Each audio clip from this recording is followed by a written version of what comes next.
శుక్లాంబరధరం విష్ణుం శశివర్ణం చతుర్భుజం ప్రసన్నవదనం ధ్యాయేత్ సర్వవిఘ్నోపశాంతయేత్.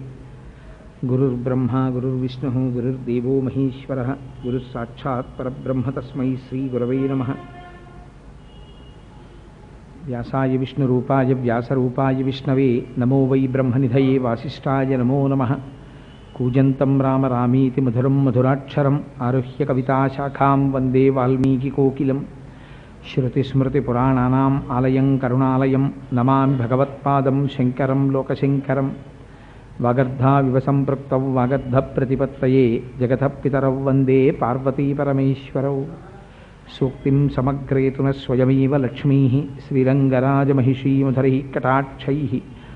వైదగ్ధ్యవర్ణగుణగుంభనగౌరవైర్యాం కండూలకర్ణకుహరాः కవయోధయంతి. హైమోర్ధ్వపుండ్రమజహన్మకుటం సునాసం మందస్మితం మకరకుండలచారుగండం. బింబాధరం బహుళదీర్ఘకృపాకటాక్షం శ్రీవేంకటేశముఖమాత్మనిసన్నిధత్తాం. మనోజవం మరుతతుల్యవేగం జితేంద్రియం బుద్ధిమతాం వరిష్టం. వాతాత్మజం వనరయూధముఖ్యం శ్రీరామదూతం శిరసా నమామి. ఆపదామపహర్తారం దాతారం సర్వసంపదాం లోకాభిరామం శ్రీరామం భూయో భూయో నమామ్యహం. సింధూరారుణ విగ్రహాం త్రినయనాం మాణిక్యమౌళిస్ఫురత్తారానాయకశేఖరాం స్మితముఖీం ఆపీనవక్షోరుహాం. పాణిభ్యాం అళిపూర్ణరత్నచషకం రక్తోత్పలం బిభ్రతీం సౌమ్యాం రత్నఘటస్థరక్తచరణాం ధ్యాయేత్ పరేదంబికాం. హరి ఓం. పరమేశ్వర స్వరూపమైన సభకి నమస్కారం.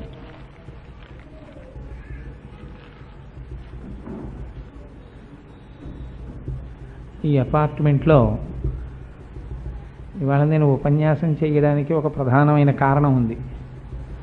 ఏమిటదంటే, మేమిద్దరం కలిసి పనిచేసినప్పటికీ మొట్టమొదట ఒక స్నేహితుడిగా పరిచయమైన తదనంతర కాలంలో నాకు భీమారావు గారు ఒక సోదర సమానుడు.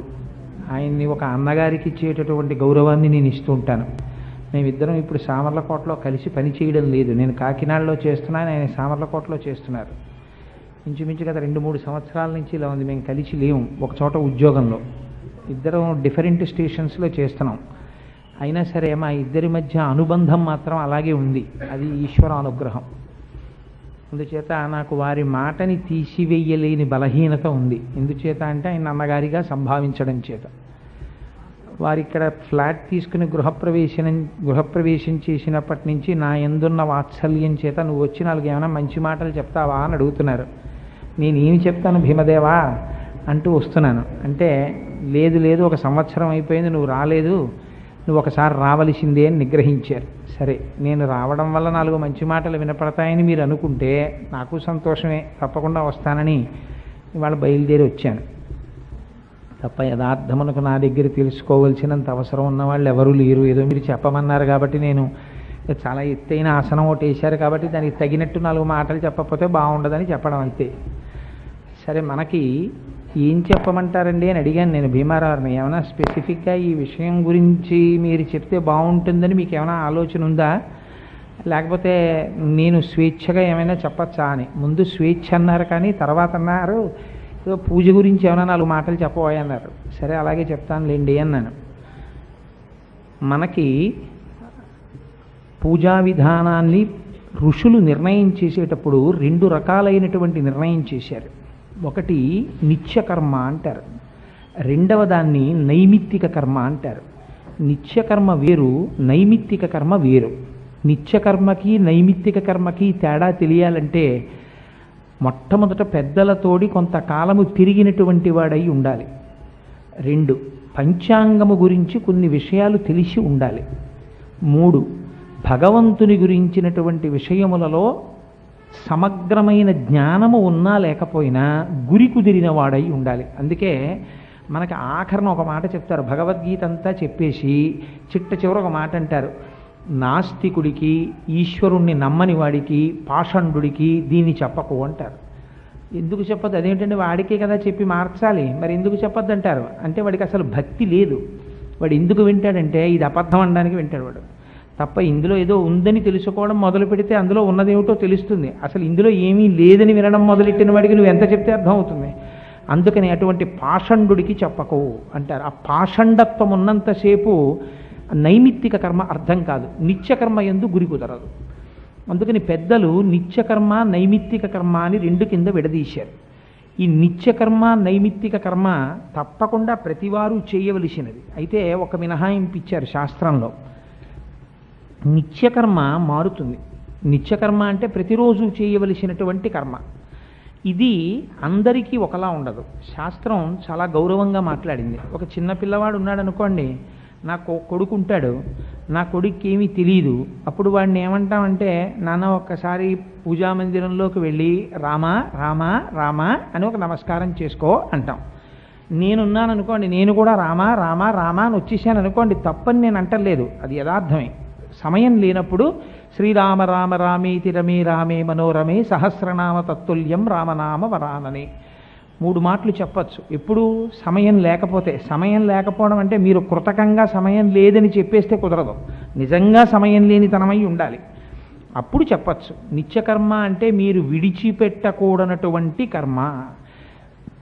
ప్రత్యేకమైన కొన్ని పరిస్థితులలో తప్ప అసలు ఏ కారణము చేత కూడా విడిచిపెట్టడానికి వీలు లేని కర్మకి నిత్యకర్మ అని పేరు. ఇది ఎవరెవరు యజ్ఞోపవీతం వేసుకుని ఉంటారో అటువంటి వారి విషయంలో మినహాయింపు లేదు. వాళ్ళు చాలా జాగ్రత్తగా చేసి తీరవలసిందే. ఏది చెయ్యాలి నిత్యకర్మలో? సంధ్యావందనం చేసి తీరాలి. సంధ్యాహీన అశుచి స్వకర్మసు నిత్యకర్మసు. అందుకని సంధ్యావందనం ఉండి తీరాలి, అది నిత్యకర్మ. రెండవదేది నైమిత్తిక కర్మ. నైమిత్తిక కర్మ అంటే ప్రతిరోజు విశేష పూజ చెయ్యమని శాస్త్రం చెప్పలేదు. అసలు నిజంగా మీకు శాస్త్రం ఎలా మాట్లాడింది అన్న గౌరవం అర్థమైంది అనుకోండి, ఇవాళున్న చాలా పిచ్చి పిచ్చి ఆలోచనలు పోతాయి. ఇవాళ రేపు పూజలకు అర్థం లేదు. నేను ఇదే అన్నానని మీరు అనుకోవద్దు. మన మతానికి ఏది ప్రధానమైంది అంటే వేదం ప్రధానమైంది. వైదికమైనటువంటి విధానములో మాత్రమే పూజ చెయ్యాలి. అంతేకాని ఎవరిష్టం వచ్చినట్లుగా వాళ్ళు చేసేసుకుని, నేను ఇవాళ చాలా చోట్ల చూస్తున్నాను, ఒక వ్రతం చేస్తూ ఉంటారు. ఆ వ్రతం మధ్యలో వాళ్ళకి కావలసినది తీసుకొచ్చి పెట్టేసుకుంటుంటారు. మీకు అలా ఏం పెట్టేసుకోవడానికి అవకాశం ఏం లేదు, అలా స్వేచ్ఛ ఇవ్వలేదు. కల్పము అని ఉంటుంది, అది ఋషి ప్రోక్తము. ఋషి చెప్తాడు ఇలా చెయ్యాలి అని ఉంటుంది. సత్యనారాయణ వ్రత కల్పము, వరలక్ష్మీ వ్రత కల్పము, వినాయక వ్రత కల్పము. కల్పము అంటే ఇది దాటి వెళ్ళడానికి నీకు మాత్రము అధికారము లేదు, నీ స్వేచ్ఛ దీని యందు పరిమితము చేయబడినది. మీరు చూడండి, ఒక సత్యనారాయణ వ్రతం చేస్తున్నారనుకోండి, సత్యనారాయణ వ్రతం చేసేటప్పుడు మీరు వ్రత విధానంలో కొంత స్వేచ్ఛా విహారం చెయ్యొచ్చు. ఎలా చెయ్యొచ్చు అంటే, ఉదాహరణకి మీరు ఒక మంటపం వేసిన తర్వాత నవగ్రహాలని ఆవాహన చేస్తారు. నేను అలా చేయకుండా ఉండొచ్చా అండి? కుదరదు. పిలవాలి, నవగ్రహాలని పిలవాలి. ఆ పిలిచిన తర్వాత సత్యనారాయణ స్వామి వారికి పూజ చేస్తూ ఉంటారు. పూజ చేసేటప్పుడు మీరు అష్టోత్తరంతో చెయ్యొచ్చు. మీకు చాలా బిగువు ఉందనుకోండి, బిగువు అంటే చెయ్యగలిగినటువంటి శక్తి ఉందనుకోండి, చాలా సంతోషంగా చెయ్యగలను అని మీరు అనుకున్నారనుకోండి, మీరు సహస్రనామంతో చెయ్యొచ్చు. అక్కడ విష్ణు సహస్రం చెప్పి లక్ష్మీ సహస్రం చెప్పచ్చు, మీ ఇష్టం. మీరు పూజని పెంచచ్చు, అలాగా పూజని తగ్గించవచ్చు. నేను అంతసేపు కూర్చోలేనండి అన్నారనుకోండి, మీరు అష్టోత్తరం చెప్పచ్చు. నేను అంత కూడా కూర్చోలేనండి 11 నామాలు చెప్పచ్చు. కానీ స్కాంద పురాణంలో చెప్పిన 5 అధ్యాయాలు తీసేసి నేనేవో కొత్త కథలు తీసుకొచ్చి అక్కడ పెడతానండి అన్నారనుకోండి, తప్పది. అది వ్రతభంగము అన్నారు. ఎందుకనంటే ఋషి ఒక విషయాన్ని చెప్పాడు, నువ్వు ఈ 5 అధ్యాయాలు చెప్పుకోవాలి సత్యనారాయణ వ్రతం చేస్తే, అంతే. ఈ 5 అధ్యాయాలు నేను పుట్టినప్పటి నుంచి వింటున్నానండి, నాకు ఆ కథలు వచ్చేసాయి, నేను కొత్త కథలు పట్టుకొచ్చాను, అవి చాలా బాగుంటాయి, ఇంతకన్నా చాలా శక్తివంతంగా ఉంటాయి, ఆ కథలే కదండి, నేను మారుస్తాను 5 కథలు, కొత్తగా పెట్టుకుంటాను. కుదరదు, అలా పెట్టడానికి వీల్లేదు. దాని వెనకాతల ఒక సిద్ధాంతం ఉంటుంది, దాని వెనక ఒక రహస్యం ఉంటుంది. నీకేం తెలుసు ఆ రహస్యం? తెలియదు. తెలియకుండా ఎన్ని జన్మల తపస్సు చేసినా సత్యనారాయణ వ్రతంలో ఆ అధ్యాయాలు అర్థమైతే వాడు గట్టెక్కేస్తాడు అసలు. అందుకని నువ్వు అవి చెయ్యవలసిందే, ఆ కథలు వినవలసిందే. ఈ కథలు తీసేసి కొత్త కథలు పెడతానండి, వ్రతభంగం చేసావు, నువ్వు వ్రతం అని పేరు పెట్టి వ్రతం చేయలేదు. అందుచేత అలా చేయడానికి వీల్లేదు. నైమిత్తిక కర్మ అంటే మీకు పెంచవచ్చు, తగ్గించవచ్చు. కొన్ని తిథులలో మాత్రమే చేస్తాం, ప్రతిరోజు నైమిత్తిక కర్మ చేయరు. నైమిత్తిక కర్మ అంటే మీకు ఏదో ముక్కోటి ఏకాదశి వచ్చిందనుకోండి, ఆ రోజు ప్రత్యేకం విష్ణు సహస్రనామ స్తోత్రం చెప్పుకుని ఏదో పూజ చేస్తాం. ఒక మహాశివరాత్రి వచ్చిందనుకోండి, తప్పకుండా శివలింగానికి అభిషేకం చేస్తాం, లేదా శివారాధనం చేస్తాం, లేదా కనీసం జాగరణ చేస్తాం. అవి నైమిత్తిక కర్మలు. ఏమండి, శివరాత్రి జాగరణ చేస్తే చాలా బాగుందండి, నాకు కొంచెం ఆరోగ్యంగా ఉన్నట్టు అనిపిస్తోంది, నేను రోజు జాగరణ చేస్తానండి, కుదరదు. అలా చేయమని శాస్త్రం చెప్పలేదు. జాగరణం ఇప్పుడు మహాశివరాత్రి నాడు, అంతే, జన్మానికి ఒక శివరాత్రి. ఒక్కొక్కటి నైమిత్తిక కర్మ అంటారు. నైమిత్తిక కర్మ అంటే ఆయా ప్రత్యేక తిథుల యందు మీరు చేయవలసినటువంటి కర్మ. నిత్యకర్మ ప్రతిరోజు చేయవలసిన కర్మ. నైమిత్తిక కర్మ మీరు చెయ్యకపోయినా శాస్త్రం దోషం పట్టదు. అది గమ్మత్తు. మీకు ఏదో చాలా ముఖ్యమైన విషయం ఉంది, మీరు నైమిత్తిక కర్మని సశాస్త్రీయంగా చేయలేదు, చెయ్యకపోయినా ఒక 3 మాటలు రామా రామా రామా అని వెళ్ళిపోయారు, ఫుల్ మార్క్స్ వేసేస్తారు. నిత్యకర్మ మానేశారనుకోండి, వాడిని భ్రష్టుడు అని పిలుస్తుంది శాస్త్రం. అది మానడానికి వీల్లేదు. నిత్యకర్మ మీరు ఎక్కడ పుట్టారో, ఏ కులంలో పుట్టారో, ఏ ఋషి సంతానమో, ఏ గోత్రములో పుట్టారో, ఏ ప్రవరలో పుట్టారో, మీ సంప్రదాయం ఏదో, సింహాసనమునందు మీ కులదైవం ఎవరో దానిని అనుసరించి మీరు చెయ్యాలి. అందుకే ఉపనయనం చేస్తే 2 చెవులు పట్టుకుని ప్రవర చెప్పిస్తారు. ప్రవర చెప్పిస్తే తెలుస్తుంది, ఓహో మా ఋషులు వీరు, మా సంప్రదాయం ఇది, మేము ఇలా బ్రతకాలి, మేము ఇలా పూజించాలి. ఎవరిని పడితే వాళ్ళని ఇష్టం వచ్చినట్టు పూజించడం కుదరదు. శాస్త్రం అలా అంగీకరించలేదు, అవైదికము, అలా చేయడానికి వీల్లేదు. వేదము ఏది ప్రోక్తము చేసినదో, వేదం ఏది చెప్పిందో అది మాత్రమే చెప్పాలి. వేదము చెప్పినది చేసినవాడు పాషండు, నాస్తికుడు. నాస్తికుడు అంటే దేవుడు లేడన్నవాడు కాడు. వేదము చెప్పని పని చేసినవాడు ఎవడో వాడు వేదమును ధిక్కరించినవాడు వాడు నాస్తికుడు. వాడి ముఖము చూడడానికి వీల్లేదు. అలాంటి నాస్తికుడితో కలిసి తిరిగినా, కలిసి భోజనం చేసినా ప్రాయశ్చిత్తం చేసుకోవాలి ఏకాశిగా వెళ్ళి. అంటే వేదధిక్కారములు చేసినటువంటి పని చేయడానికి వీల్లేదు. వైదికముగా ఏది వేదము చెప్పినదో అట్లా మాత్రమే చెయ్యాలంతే. ఏమంటే నా సొంతంగా నేను పూజ చేసుకుంటానండి, నేను ఒక కొత్త సిస్టమ్ డిజైన్ చేశాను. అందరూ ఏం చేస్తారు పూజ అంటే, ఏదో నిత్యకర్మ పూజామందిరంలో పెడతాడు, కూర్చుంటాడు, ఒక ఆసనం ఏదో ఇలా ఓ పద్మాసనమో ఏదో ఒక ఆసనం వేసుకుని, ఆసనం అంటే మీరు శరీరాన్ని జాగ్రత్తగా నిలబెట్టడానికి కావలసినటువంటి ఆసనం, కూర్చుని మీరు పూజ చెయ్యాలి అంటే ఓం అని ఇలా ప్రారంభం చెయ్యాలి అంటే మొట్టమొదట భస్మ తీసి ధారణ చెయ్యాలి. ఆ భస్మ ఎలా పెట్టుకోవాలి, స్కాంద పురాణంలో మళ్ళీ దాని గురించి బ్రహ్మోత్తరఖండం చెప్పింది, ఇలా పెట్టుకోవాలి, ఈ మంత్రం చెప్పాలి అని. ఆ భస్మ నా ఇష్టం వచ్చినట్టు పెట్టుకుంటానండి, కుదరదు. భస్మ పొడి భస్మ తీసి ఎడం చేతిలో వేసుకుని కొద్దిగా నీళ్లు పోసుకుని ఆ భస్మని కలిపేటప్పుడు 2-3 మంత్రాలు ఉన్నాయి. అందులో మీకు ఇష్టమైనటువంటి మంత్రం ఏదైతే అది మీ మనస్సుని బాగా తాకినది, విభూతిం భూతకరీ పవిత్రజననీ పాపౌఘ విధ్వంసనీ సర్వోపద్రవనాశినీ శుభకరీ సర్వార్థ సంపత్కరీ భూత ప్రేత పిశాచ రాక్షస గణారిష్టాది సంహారిణి అటువంటి మంత్రము, లేకపోతే ఓం త్రయంబకం యజామహే సుగంధిం పుష్టివర్ధనం లాంటి మృత్యుంజయ మహామంత్రంతో కలిపి అప్పుడు తీసి లలాటమునందు ధరించేటప్పుడు ఈ 2 వేళ్లదే అర్హత. ఎడమ నొసటి నుంచి కుడి నొసట వరకు వెళ్ళి ఆగిపోవాలి. అప్పుడు బొటనవేలు ఇక్కడ తగిలి ఈ 2 వేళ్ళు పైకెత్తి ఈ మధ్యలోంచి ఇక్కడికి రావాలి. భస్మధారణం చేసిన తరువాత భ్రూమధ్యమునందు బొట్టు పెట్టుకోవాలి. బొట్టు పెట్టుకుని నాకేం దాహం లేదండి, ఎందుకు పొద్దున్నే నేను ఆ నీళ్లు గీళ్లు నేను తాగలేను, నాకు పడదు, అందుకని చెప్పి నేను ఆచమనం చేయకుండా పూజ చేసుకుంటానండి, కుదరదు. ఆచమనం చేయవలసిందే. ఆచమనం చేసేటప్పుడు నేను కేశవాయ స్వాహ, నారాయణాయ స్వాహ, మాధవాయ స్వాహ ఇవి ఎందుకండి, అవే చెప్పాలి. ఏ కేశవాయ స్వాహ, నారాయణాయ స్వాహ, మాధవాయ స్వాహ లేకపోతే విష్ణు సహస్రనామ స్తోత్రంలో లేవా? నేను వనమాలి గదీశాంగీ శంఖీ చక్రీ చనందకి అందులోంచి ఏవో తీసుకుంటాను. ఓం వనమాల్యే నమః అని పుచ్చుకుంటాను. ఏం తప్పేమిటి? ఓం కేశవాయ స్వాహ అని ఎందుకు అనాలి? అదే అనాలా? ఇంకో నామం చెప్పకూడదా? విష్ణు సహస్రంలో అన్ని విష్ణువు పేర్లే కదా, నేను ఇంకో పేరు చెప్తాను, చెప్పడానికి వీల్లేదు, అవే చెప్పాలి. ఎందుకంటే అలా మీరు చెప్పకూడదు అంటే సరిపోతుందా? అలా చెప్పకుండా ఉండడానికి ఏదైనా మార్గం ఉందా? ఆచమనం చేసేటప్పుడు ఎడం చేత్తో నీళ్లు తీసి కుడి చేతిలో వేసుకోవాలి. వేసుకునే ముందు మీ బొటనవేలు తీసుకెళ్ళి మధ్యవేలు యొక్క ప్రారంభ భాగమునందు గట్టిగా చేర్చి పైన చూపుడు వేలతో నొక్కి పట్టాలి. అప్పుడు గోవు చెవులో అవుతుంది చెయ్యి. అందులోకి ఒక మినపగింజ మునిగినంత నీటిని మాత్రమే వెయ్యాలి, అంతకన్నా ఎక్కువ నీరు వేసి కిందకి కారి మీద పడకూడదు. అంత నీరు వేసుకుని చప్పుడు అవ్వకూడదు. ఎడమ పెరివి మాత్రమే తాకించాలి. ఓం కేశవాయ స్వాహ అని ఆ నీరు పుచ్చుకోవాలి. ఎందుకంటే అంత నిబద్ధత, ఎందుకు ఈ అల్లరంతా? ఏం నేను ఇలా పుచ్చుకోను, ఉద్ధరణితో నోట్లో పోసుకుంటాను తప్ప, మీరు కదా మీరు పుచ్చుకోమన్నారు, చేతిలో పోసుకోనండి, ఉద్ధరణితో పోసుకుంటానని దోషమా? అంటే యథార్థమునకు శాస్త్రం ఎంత గౌరవంగా మాట్లాడిందంటే, పూర్వం ఇంట్లో ఒక పెద్ద ఆయన, ఒరేయ్ సాయంకాలం అసుర సంధ్య వేళలో పడుకోకూడదులే అంటే గభాలను లేచిపోయేవాళ్ళం అంతే. అంతేకాని అడిగితే తెలిసేదేమో అనుకోండి, చెప్పేవాళ్ళేమో. నేను అడగడం తప్పని నేను అంటలేదు. ఎందుకు పడుకోకూడదు అసుర సంధ్య వేళలో, నాకు నిద్ర వస్తోంది నేను పడుకుంటాను అని అడిగేవాళ్ళం కాదు, లేచిపోయేవాళ్ళం అంతే. ఒరేయ్ సిగ్గులేదురా, సూర్యోదయం అయిపోతుంటే ఇంకా పడుకుంటావులే అంటే లేచిపోయేవాళ్ళం అంతే. కానీ అలా ఋషులు కూడా అలా చెప్పారు, లే అన్నారు. అంతేకాని ఎందుకు లేవాలి అని శిష్యులు అడగలేదు. కానీ అడగకపోయినా ఋషులు చెప్పారు, అది వాళ్ళ ఔదార్యం. కొన్ని చెప్పారు, కొన్ని అర్థం చేసుకో, అనుభవము చేత గ్రహించు అని చెప్పారు.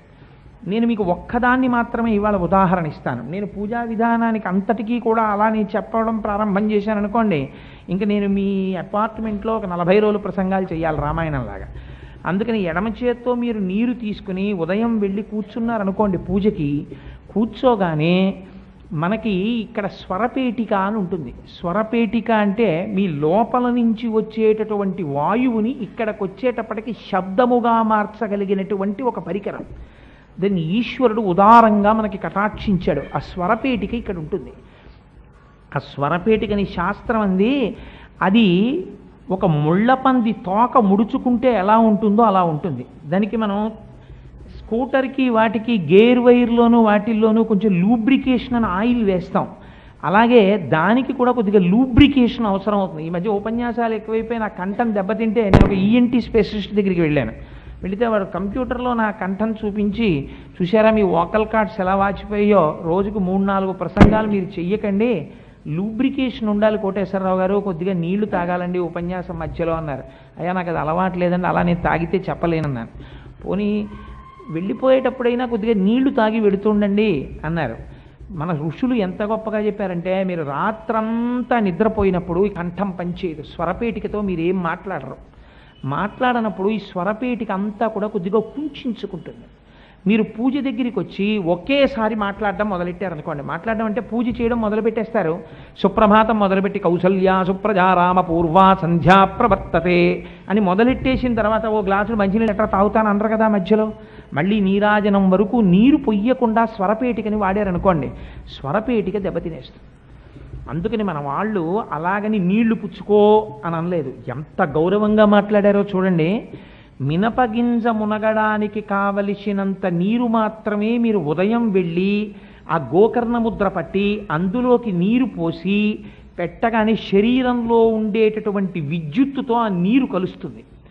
ఇప్పుడు విద్యుత్తుతో కలిసినటువంటి నీటిని చప్పుడు చెయ్యకుండా మీరు కేవలం ఎడమ కింది పెదివికి తాకించి లోపలికి పుచ్చుకుంటే స్వాహ అని పుచ్చుకోగానే స్వరపేటిక మీద నీళ్లు పడతాయి. పడి అది చక్కగా పని చెయ్యడానికి కావలసినటువంటి తైలం వేసినటువంటి యంత్రం ఎంత బాగా పనిచేస్తుందో అలా ప్రారంభమవుతుంది. గమ్మత్తు ఏమిటంటే, విష్ణు సహస్రనామ స్తోత్రంలో అనేక నామాలు ఉన్నాయి, చెప్పకూడదా? చెప్పరు. ఓం కేశవాయ స్వాహ. మీరు గమ్మత్తు చూడండి, కే అన్న దాంట్లో కా కా పలకాలంటే ఎక్కడ పలకాలి? కంఠం దగ్గర పలకాలి. కా కా అంటే ఇక్కడ పలకాలి. నీరు తగలగానే ముందు ఇక్కడ పనిచేయడం మొదలెడుతుంది. కేశవాయ స్వాహ అనగానే కంఠం పనిచేస్తుంది స్వరపేటిక, అప్పుడు మొదలు పెట్టిస్తారు. ఇప్పుడు ఇక్కడ ధ్వని తర్వాత ఎక్కడ బాగా బయటికి రావాలి? నాలుక వలన. నారాయణాయ స్వాహ. అందుకని నాలుక ఎక్కడ నొక్కితే పలుకుతుందో ఆ అక్షరం చెప్పిస్తారు. నా, అందుకని నకారంతో మొదలవుతుంది. ఇప్పుడు పెదవులు రెండు కలుసుకుంటే వచ్చేటటువంటి అక్షరం పలకాలి. మాధవాయ స్వాహ. ఇప్పుడు శబ్దము ఎక్కడెక్కడ ప్రధానముగా బయటికి వస్తుందో ఆ 3 చోట్ల ఒత్తిడిని కల్పిస్తారు ఈ నీటిని ఇచ్చి. అందుకని 3 మాటలు ఇచ్చినప్పుడు 3 చోట్ల నుంచి శబ్దం బాగా వచ్చే చోట పలికిస్తారు. కేశవాయ స్వాహ, నారాయణాయ స్వాహ, మాధవాయ స్వాహ. ఇప్పుడు ఏమైంది? 3 చోట్ల స్వరపేటికలోంచి వచ్చేటటువంటి శబ్దోచ్చారణము ఖచ్చితంగా వచ్చేట్టు చేశారు.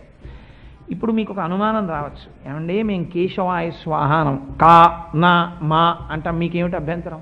స్వరపేటిక యాంత్రీకరణం జరిగింది కదా, స్వరపేటికకి ఒక స్కూటర్లో ఆయిల్ వేసినట్టుగా శబ్దం ప్రొడ్యూస్ చేశాం, దానికి కావలసినటువంటి లూబ్రికేషన్ చేశాం. కాబట్టి కేశవ అంటే మాకు చాలా కష్టం, అలా అనం మేము. ఎందుకంటే మేము మానిషం, ఇందులో పుట్టినా ఇంకో దాంట్లో దూరడం మాకు అలవాటైంది. అందుకని మేము ఇప్పుడు అనం భగవంతుడి నామం. అంటే అదో ప్రారంధం, మాని దానివల్ల గొడవ ఏం లేదు. కానీ మన మతంలో ఉన్నటువంటి వైదికమైన సంప్రదాయానికి ఉన్న గొప్పతనం ఏమిటంటే ఏ అక్షరమును కూడా అనుసంధానము లేకుండా పలకడం. అక్షరం రాయడం మొదలెట్టినా పలకడం మొదలెట్టినా ఈశ్వరుడి కొరకే. అందుకే అక్షరాభ్యాసము, ఏది క్షరము కానిదో ఆ ఈశ్వరుణ్ణి తెలుసుకోవడానికి. నిష్కారణ శబ్దం నా నోటి నుంచి రాకూడదు, నేను మాట్లాడితే అది ఈశ్వర సంబంధమై ఉండాలి. అందుకని ఉట్టి క పలకను. కేశవాయ స్వాహ, స్వాహ లోపలికి యజ్ఞానికి హవిస్సు ఇచ్చినట్టు ఇస్తాం. ఓం నారాయణాయ స్వాహ, ఓం మాధవాయ స్వాహ 3 మాటలు పుచ్చుకుంటాడు. ఇప్పుడు వరుసగా భగవన్ నామాలు చెప్తాడు. ఓం గోవిందాయ నమః, ఓం అని వరుసగా నామాలన్నీ చెప్పి, ఈ నామాలు చెప్పాడు. ఇప్పుడంటే పోయిందనుకోండి అలవాటు, అసలు ఆచమనం చేయడం ఎలాగా అన్నది నిజంగా ఇవాళ ఎంతమంది చేస్తున్నారు ఆచమనం? ఆచమనం చేయడం అసలు చాలామందిని నేను చూస్తుంటాను. ఆచమనం చేసేటప్పుడు జుర్రు జుర్రు తాగేసేవాళ్ళు, ఆ పంచె నిండా పోసేసుకునేవాళ్ళు, ఓహో తుడిచేసుకునేవాళ్లే. కానీ చప్పుడు చెయ్యకుండా ఇలా ఆచమనం చేయడం, కొద్దిగా నీరు మాత్రమే పోసుకోవడం, ఆ ఎలా కూర్చోవాలో అలా ఆసన శుద్ధితో కూర్చోవడం, అసలు ఆ అలవాట్లే పోయాయి ఇప్పుడు. ఇది చేసిన తర్వాత ఇప్పుడు స్వరపేటికను ముందు బలపరిచి, తర్వాత మన వాళ్ళు ఒక గొప్ప విషయం చెప్పారు. ముందు భస్మ పెట్టిస్తారు. దేనికి భస్మ అంటే ప్రపంచమంతా ఏదిగా మారుతుందో చిట్ట చివరికి అది భస్మ. మొట్టమొదట ఈ జ్ఞానంతో ప్రారంభిస్తాడు. ఇది ప్రాతకాలమునందు తాను తెలుసుకోవలసినటువంటి విషయం. ఆఖరికి ఈ కనపడుతున్నటువంటి దృశ్యమానమైన జగత్తంతా కూడా చిట్ట చివరికి బూదిగా మారిపోతుంది. దీనికోసం నిష్కారణంగా అనైతికమైన మార్గములలో నేను వెంపర్లాడకుండెదనుగాక, అందుకని భస్మ ధరిస్తాడు. కాదు కాదు, దాని వెనకాల ఇంకొక రహస్యం ఉంది. ఏది ఇక మారదో, ప్రపంచంలో ఉన్నటువంటి వస్తువులన్నీ మారుతూ ఉంటాయి. బూడిదేమవుతుందండి? బూడిది ఇంకేం అవదు. బూడిద ఏం చేస్తుందంటే ఏమీ చేయదు. బూడిద నీళ్లల్లోకి వెళ్ళి మీరు వస్తువు పడిపోయింది అనుకోండి, ఆ వస్తువు నానిపోవచ్చు. బూడిదలోకి వెళ్ళే వస్తువు పడిపోయింది అనుకోండి, ఏమవుతుంది? ఏమవదు. తానింక ఏదీ చెయ్యదు, తానింక ఏమీ అవదు. ఈ రెండో ఏదో అది బూడిదే. అదే పరమాత్మ. తాను మారడు, తాను వేరొకరిని మార్చడు. భగవంతుడొచ్చి వద్దురా కోటేశ్వరరావు నువ్వు ఇలా చేయరా, నువ్వు ఇలా చేయరా ఆయన చెప్పడం. గమ్మత్తు ఏమిటో తెలుసా అండి? ఆయన బుద్ధిని మాత్రమే ఇస్తాడంతే. చాలామంది ఒక మాట చెప్తుంటారు, ఏమండి మాకు పూజలు చెయ్యాలని ఉండదా, మాకు వినాలని ఉండదా ఉపన్యాసాలు?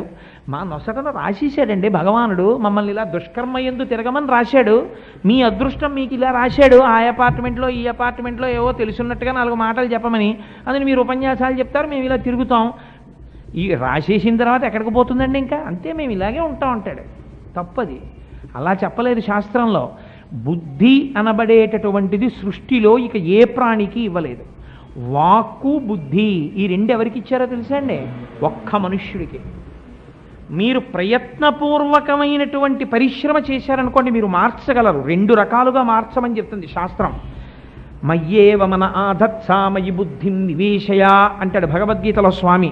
నా యందు నీ మనస్సు పెట్టు, ఇది నేను అడుగుతున్నాను అంటాడు. అది ఆయన చెప్పడం చాలా తేలిగ్గా చెప్పేశాడండి. నీ మనస్సు నా యందు పెట్టు, అలా పెట్టేశామనుకోండి మనం అందరం యోగులం అయిపోతాం. ఇంక ఎల్లరెందుకు, నేను ఉపన్యాసం చెప్పడం ఎందుకు, మీరు వినడం ఎందుకు? అందరూ మహాభక్తులే. అలా పెట్టలేకే కదా అల్లరంతాను. ఆల్ రైట్ స్వామి, నేను పెట్టలేనయా, ఉండట్లేదు, మనస్సుని నీ యందు పెడదామని అనుకుంటున్నాను, నా దోషం లేదు, కానీ జారిపోతుంది, అది ఎటో వెళ్ళిపోతుంది, ఏం చెయ్యను అంటే ఆయన అన్నాడు, అయితే నీకు ఉపాయం చెప్తాను. మనుష్యుడన్నవాడికి మాత్రమే నేను బుద్ధి ఇచ్చాను. నువ్వేం చేస్తావో తెలుసా? నీ మనస్సుని శాసించు బుద్ధి చేత. కర్మేంద్రియ సంఘాతములతో కూడిన శరీరమును తెచ్చి పవిత్ర ప్రదేశమునందు కూర్చోపెట్టన్నాడు. ఎంత ఉదారంగా మాట్లాడాడో చూడండి. నువ్వు ఏ పుణ్యం చేయకు, నువ్వు స్తోత్రం చేయకు, నువ్వు పూజ చేయకు, నువ్వు భగవంతుడి యొక్క దర్శనము చేసేటప్పుడు కూడా నీకు భగవంతుడు మనస్సులో నిలబడలేదు, నేను అంగీకరిస్తాను.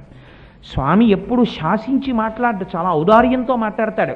నువ్వు ఒక పని చెయ్యి, నీ కాళ్ళని గుడికి నడిచి వెళ్ళమని ఆర్డరీ, అది నీ చేతిలో ఉంది. అది నీ చేతిలో లేదని నువ్వంటే నేను అంగీకరించాను, నీకు బుద్ధి ఇచ్చాను. నేను వెళ్ళి తీరుతాను గుడికి, నువ్వు మనసులో నిశ్చయం చేసుకో, నిశ్చయాత్మకము బుద్ధి, నీకేమీ తెలియదు, అంగీకరించాను. కానీ గుడికి వెడతాను, రా, ఓసారి గుడి చుట్టూ ప్రదక్షిణం చేస్తాను, తిరుగు, ఒక నమస్కారం చేస్తాను, ఇలా అంటాను, లోపల ఏమైనా తెలుసా? ఏమీ తెలియదు. ఇలా అంటాను, అందరూ అన్నారు కాబట్టి అంటానంతే. ఇలా అంటాను, గుళ్ళో కూర్చుంటాను, చాలు, నువ్వు ప్రిలిమ్స్ పాస్ అయిపోయినట్టే, నీకు సర్టిఫికేట్ ఇచ్చానన్నాడు. ఎందుకు? ఇది గమ్మత్తు. ముందు అసలు కర్మేంద్రియ సంఘాతముతో కూడిన శరీరాన్ని పట్టుకెళ్ళి అక్కడ పెట్టడానికి మీ బుద్ధి బాగుండాలి. బుద్ధి బాగులేదనుకోండి, వాడు ఎప్పుడూ రాడు గుళ్ళోకి. దానికి అనేకమైన వక్రభాష్యాలు వెతుకుతాడు. ఎందుకంటే ఆ గుళ్ళు గోపురాలు, మనసు ఉంటే సరిపోదేంటి? మీ అబ్బాయి మీద నీకు మనసు ఉంటే సరిపోదేంటి? వాడికి కావలసిన హాస్టల్ ఫీజు కట్టేసి వాడికి డీడీ పంపించేస్తే సరిపోదేంటి? మధ్యలో వాడు మీ ఇంటికి రావడం, నువ్వు వాడి దగ్గరికి వెళ్ళడం ఎందుకు? అక్కడ ఉండదు. అక్కడ మాత్రం మనస్సు ఉంటే సరిపోదు. ఏంటంటే బాధ్యత తెలుసుకోవడానికి ఎందుకు అబ్బాయి దగ్గరికి వెళ్ళడం? అండవు, వెడతాడు. ఎందుకు వెళ్ళాలి అంటే అప్పుడప్పుడు చూసుకుంటూ ఉండాలండి కొడుకుని. అక్కడికి వెళ్ళేటప్పటికీ నీకు ప్రేమ ఉంది, ఎన్ని వంకలైనా చెప్తావు కొడుకు దగ్గరికి వెళ్ళడానికి. ఇక్కడ నీకు ప్రేమ లేదు, ఈశ్వరుడు ఎందు వెళ్లకుండా ఉండడానికి వంకలు చెప్తావు. నీ బుద్ధి వక్రించిందని అంగీకరించు, శాస్త్రమునందు దోషం చెప్పకు. నీ బుద్ధి పాడైంది. నీకు ప్రేమ ఉన్నది, నువ్వు వెడతావు గుడికి, వెళ్ళేం చేస్తావు? ప్రదక్షిణం చేస్తావు, కూర్చుంటావు. అలా కూర్చో, మిగిలింది ఏం చెయ్యాలో నేను చెప్తానన్నాడు స్వామి.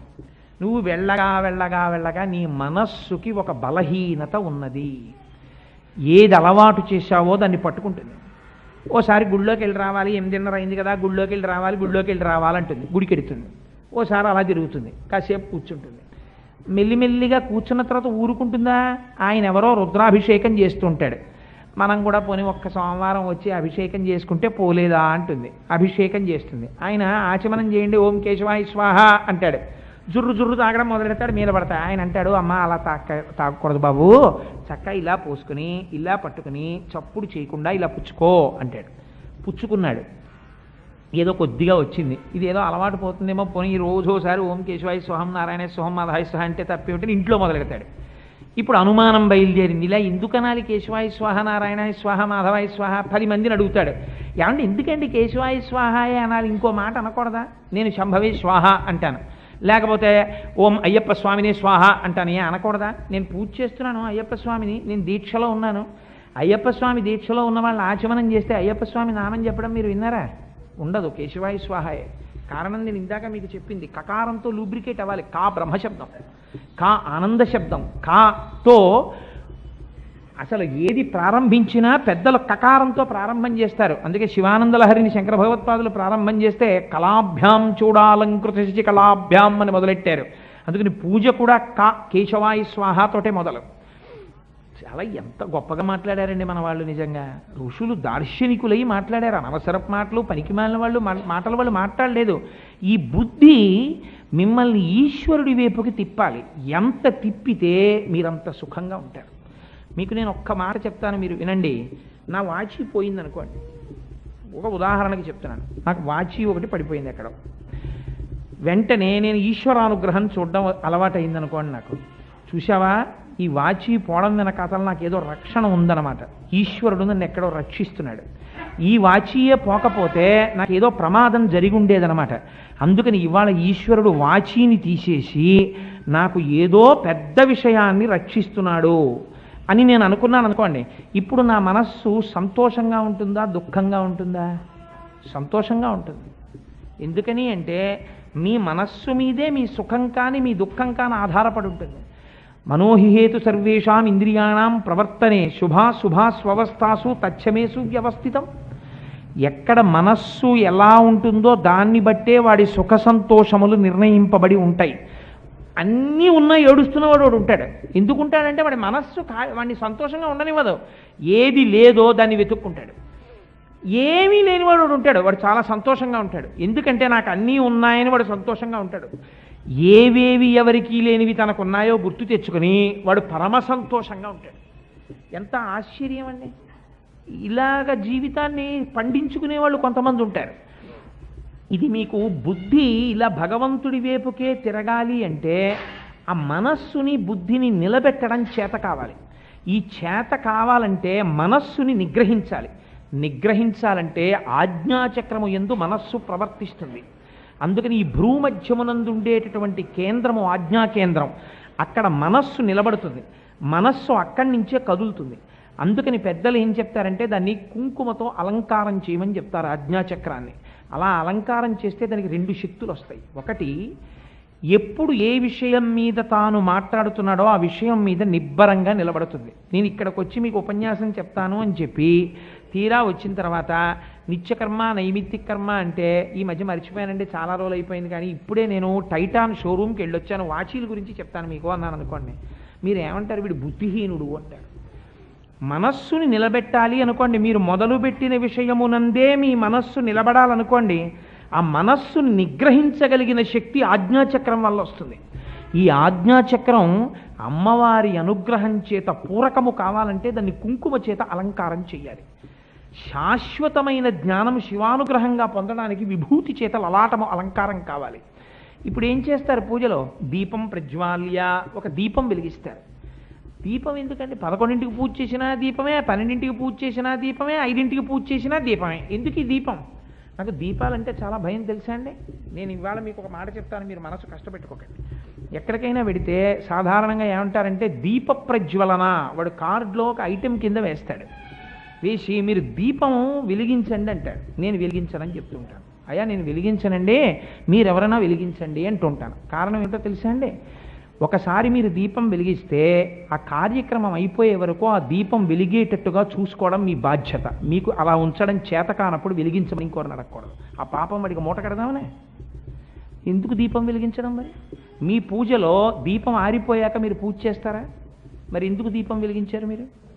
అంటే మీకు శ్రద్ధ లేదు. ఎక్కడ శ్రద్ధ లేదో అక్కడ పూజ లేదు. మీకు దాని యందు తాదాత్మ్యత లేదు, దాన్ని ఉంచాలని మీకు తెలియదు, దాని యందు సమగ్రమైన బుద్ధి లేదు. అంటే ఇవాళ జరిగిన అటువైపు చూడకండి అందరూ, నేను ఒక విషయాన్ని మనవి చేశానంతే. నేను అందుకే సాధారణంగా దీపాలు వెలిగించడానికి నేను ఇష్టపడను. ఇలా దీపం వెలిగిస్తారు స్టేజీల మీద, అది ఉక్కబెట్టేస్తోందని ఫ్యాన్లు వేసుకుంటారు, అది వెంటనే ఆరిపోతుంది. అక్కడ వెలిగించేసాం కదా, ప్రోగ్రామ్ కార్డులో ఒకటి అయిపోయిందా లేదా, లైటింగ్ ది ల్యాంప్ టిక్ కొట్టేస్తాడు అధ్యక్షుడు సభకి, అంతే, అది ఆరిపోయింది, మాకేం సంబంధం, ఆయనకేం సంబంధం ఉండదు. అది ఎంత రిచువలిస్టిక్ పెర్ఫార్మెన్స్. సో అలా ఉండకూడదు. చేసేటటువంటి దాని యందు శ్రద్ధతో కూడినదై ఉండాలి కర్మాచరణము. జ్ఞానమునందు శ్రద్ధ పూనిక తనంత తాను వస్తాయి. కర్మయందు మీ అంతట మీరు నేర్చుకోవాలి శ్రద్ధ, లేకపోతే అది అసహ్యంగా ఉంటుంది 10 మంది ముందు. దీపం ప్రజ్వాల్య అంటారు. ఎందుకు దీపం వెలిగించడం? నత్ర సూర్యో భాతి నచంద్ర తారకం నేమా విద్యుతో భాతి కుతోయమగ్ని త్వమేవ భాంతమనుభాతి సర్వం తస్య భాషా సర్వమిదం విభాతి అని చెప్తున్నారు. దీపం వెలిగిస్తే ఏ భగవానుని ముందు కోటి సూర్యుల యొక్క వెలుగు నిలబడదో అటువంటి ప్రకాశమానమై ప్రకాశించడము తప్ప వేరొకటి తెలియనిదైనటువంటి ఈశ్వరుణ్ణి నేను దీపముగా చూచుచున్నాను, అందుకని దీపం పెట్టాను. ఇప్పుడు నేను ఆయన వెలుతురు నా యందు పడి వెలుగుతున్న దీపము వెలిగించినట్టు దాని చేత నేను వెలిగింపబడతాను అని ఒక దీపాన్ని వెలిగించి దాని సమ్మెట మీద ఒక పువ్వో ఒక పసుపో కాస్త కుంకమో 2 అక్షతలో వేస్తారు. వేసి కూర్చున్న తర్వాత ఏం చేస్తారు? కూర్చుని ప్రాణాయామ్యా అని కాస్త ఆ ఊపిరి తీసుకునేటప్పుడు, సరే ఇప్పుడంటే ఓం భూ ఓం భువ ఓం శుభ ఓం మహ ఓం జన అని చెప్పేస్తారు. ముక్కు పట్టుకోండి అంటారు. ఇది ముక్కట్టుకోవడం, నోరెట్టుకోవడం. ముక్కట్టుకోమంటే ఎదుటివాడి ముక్కట్టుకుంటారు. ఆ ముక్కు పట్టుకోవడం అంటే ఇలా ముక్కట్టుకోమని కాదు. పూజ మీరు తెల్లవారుజామున చెయ్యమని శాస్త్రం. బ్రాహ్మీ ముహూర్తంలో మీరు చేసేటప్పుడు ప్రాణము మీద ఆధారపడి ఉంటుంది. శాస్త్రం ఎంత గంభీరంగా మాట్లాడిందో తెలుసా అండి? ఈశ్వరుడు నీకు అత్యంత దయతో కటాక్షించినదేది ప్రాణము. మిగిలిన సన్మానాలు సత్కారాలు పక్కన పెట్టేసేయండి, అవన్నీ ఎంతసేపు ఉంటాయి? లోపల ప్రాణం ఉన్నంతసేపే. ఈ ప్రాణం ఎవరు నిలబెడతారు? ఒక్క ఈశ్వరుడే నిలబెడతాడు. ఆ నిలబెడుతున్న జ్యోతి మీకు బయట వెలుగుతున్న జ్యోతి. అందుకని ఇక్కడ జ్యోతి ఏది వెలుగు. అందుకే ఇంట్లో దీపం ఉండగా ఇల్లు చక్కబెట్టుకో, ఇక్కడ దీపం ఉండగా పుణ్యకర్మలు చేయడం నేర్చుకో. కాబట్టి ఈ ప్రాణశక్తిని నువ్వు గౌరవించాలి, ఈ ప్రాణశక్తిని నిలబెట్టాలి. ఈ ప్రాణశక్తి ఎక్కడ బాగా పొటమరిస్తుంది? గుండెకాయ మీద. ఊపిరితిత్తుల మీద, ఈ రెండు శ్వాస మీద ఆధారపడతాయి. ఇప్పుడు ఈ శ్వాసని క్రమబద్ధం చేసి ఈ ఊపిరితిత్తులతో గుండెకాయతో నీ శరీరంలో ఉన్న నాడీ మండలాల్ని ప్రేరణ చేసి నువ్వు మంచి బుద్ధితో నిలబడగలగాలి అక్కడ. అందుకని ఏం చేస్తావు? ముక్కు పట్టుకోవడం కాదు, కుడి బొటన వేలుతోటి ఈ ముక్కు ముయ్యాలి. కుడి ముక్కు యొక్క రంధ్రాన్ని మూస్తారు. మూసి ఎడమ ముక్కులోంచి చాలా మెల్లగా ఊపిరిని తీస్తారు. దాన్ని రేచకము అంటారు. బాగా పీల్చి అప్పుడు ఒక్క నిమిషం అలా, అంటే అది తెలిసి తెలియకుండా గురువుల దగ్గర నేర్చుకోకుండా చేయకూడదు, ఇబ్బందులు వస్తాయి. ఇవాళ కోటేశ్వరరావు చెప్పాడు కదా అని రేపు ఎవరైనా చేశారు, అలా చేయకూడదు. గురువుల దగ్గర దాన్ని ముందు తెలుసుకోవాలి ఎలా చేయాలో. కుంభకం అంటారు. అందుకే తెలిసి తెలియకుండా ఉన్న వాళ్ళు మిక్స్డ్ గ్యాదరింగ్ అంటారు. ఉంటే ధ్యానంలో కుంభకం చెయ్యొద్దని చెప్తారు ముందు.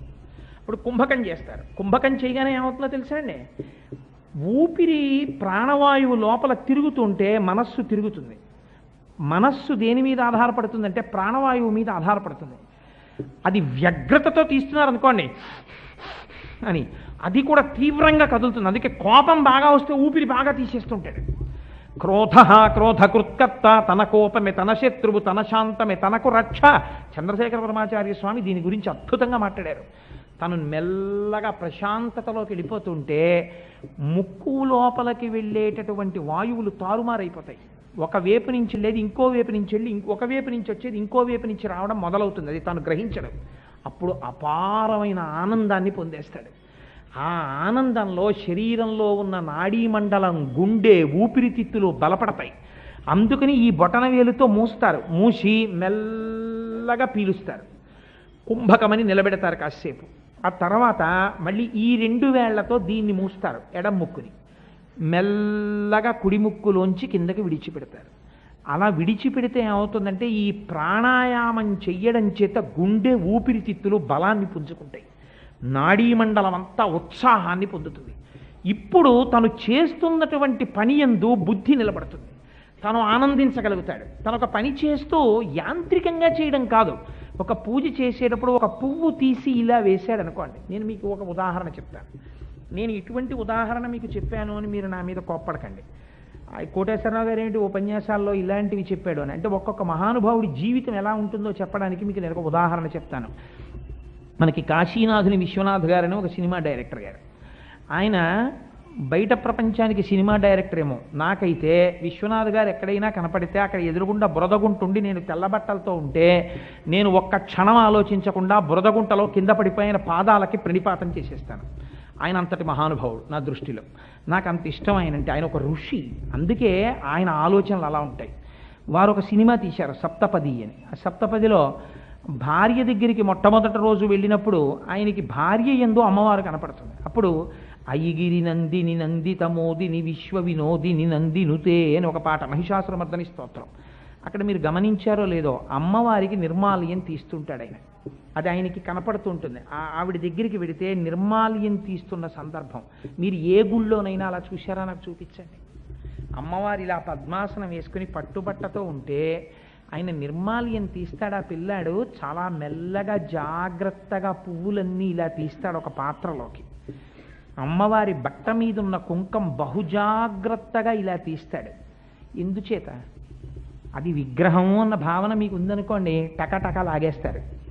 అమ్మవారు కూర్చుందనుకోండి మీ ఎదురుగుండా, నిజంగా అమ్మవారు ఇలా కూర్చుంటే అమ్మవారి ఒళ్ళో కుంకం పడింది అనుకోండి, ఈ కుంకం తీసేసి మీరు కొత్త కుంకంతో పూజ చేయడానికి అమ్మవారు ఎదురుగుండా కూర్చున్నారు.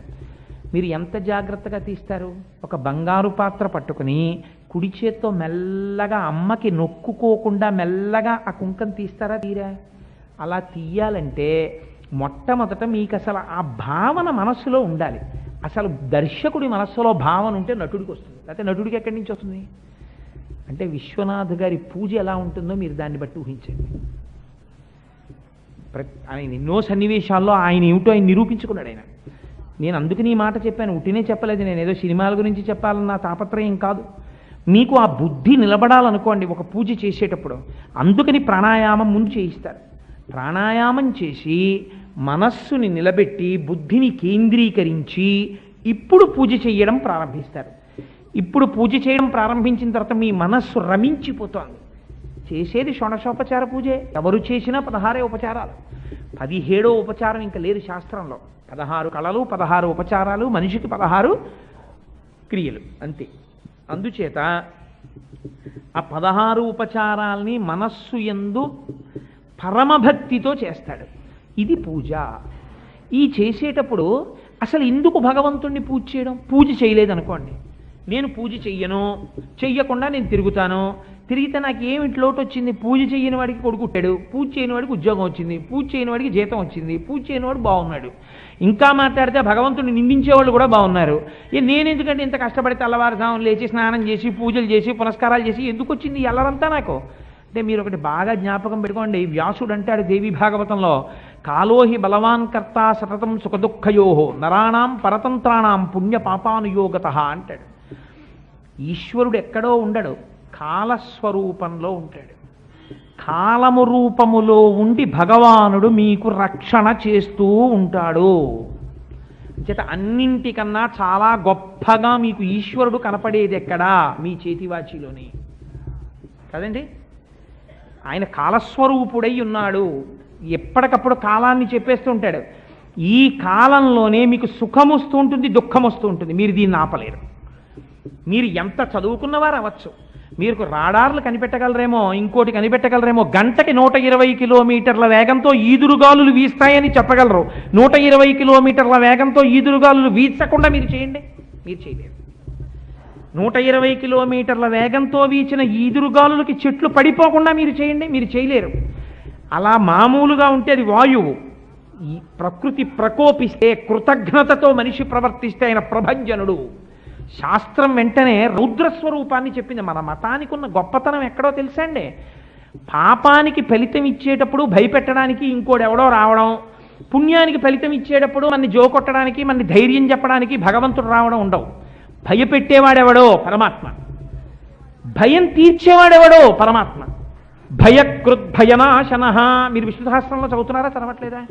భయకృత్ భయపెట్టేవాడు ఆయనే, భయనాశన భయం పోగొట్టేవాడు ఆయనే. అదేమిటండి భగవంతుడు భయపెట్టడం ఏమిటండి మమ్మల్ని? భగవంతుడు అలా భయపెట్టచ్చా? పెడతాడు. ఆయన రౌద్ర, ఆయన రుద్రుడు, ఆయన ఏడిచేటట్టు చేస్తాడు. ఆయనే శివ మంగళకరుడు, ఆయన మీకు శుభం కలిగేటట్టు చేస్తాడు. ఎందుకండి అలా చేయడం? అంటే చేసిన పాపపుణ్యములు ఎక్కడికి పోతాయి? నువ్వు చేసిన పాపం ఉంది, నువ్వు దుఃఖ రూపంలో అనుభవించాలి. నువ్వు చేసిన పుణ్యం ఉంది, సుఖరూపంలో అనుభవించాలి. జరిగినవి జరిగిపోయాయి. పాపము పుణ్యము దేని వలన చెయ్యవలసి వచ్చింది? మనస్సు తిరగకూడని వాటి వెంట తిరిగి కోరికలు ఎక్కువైపోయి పాపం చేశావు. ఇప్పుడు ఈ మనస్సు సక్రమ మార్గంలో తిరిగితే నువ్వు పుణ్యకర్మాచరణం వైపుకు వెడతావు. ఈ మనస్సు సక్రమ మార్గం వైపుకి తిరిగేటట్టుగా చెయ్యడానికి కావలసినటువంటి శక్తి ఎక్కడి నుంచి వస్తుంది? బుద్ధి. మళ్ళీ భగవద్ అనుగ్రహంగానే రావాలి. అందుకని పూజలో కూర్చున్నాడు, ఒక పూజ చేసుకుని బయలుదేరాడు. ఏమైంది? ఆ రోజున నిజంగా చాలా పెద్ద ప్రమాదం జరగాలి, చిన్న ప్రమాదంతో తప్పిపోతుంది. తెలియాలా? నీకు ఇలా జరిగింది అని కూడా నీకు తెలియక్కర్లేదు. ఒక్కొక్కసారి తెలియకుండానే జరగవలసినటువంటి అమంగళము జరగకుండా తొలగిపోయి చిన్న అమంగళంతో బయటపడిపోతాడు.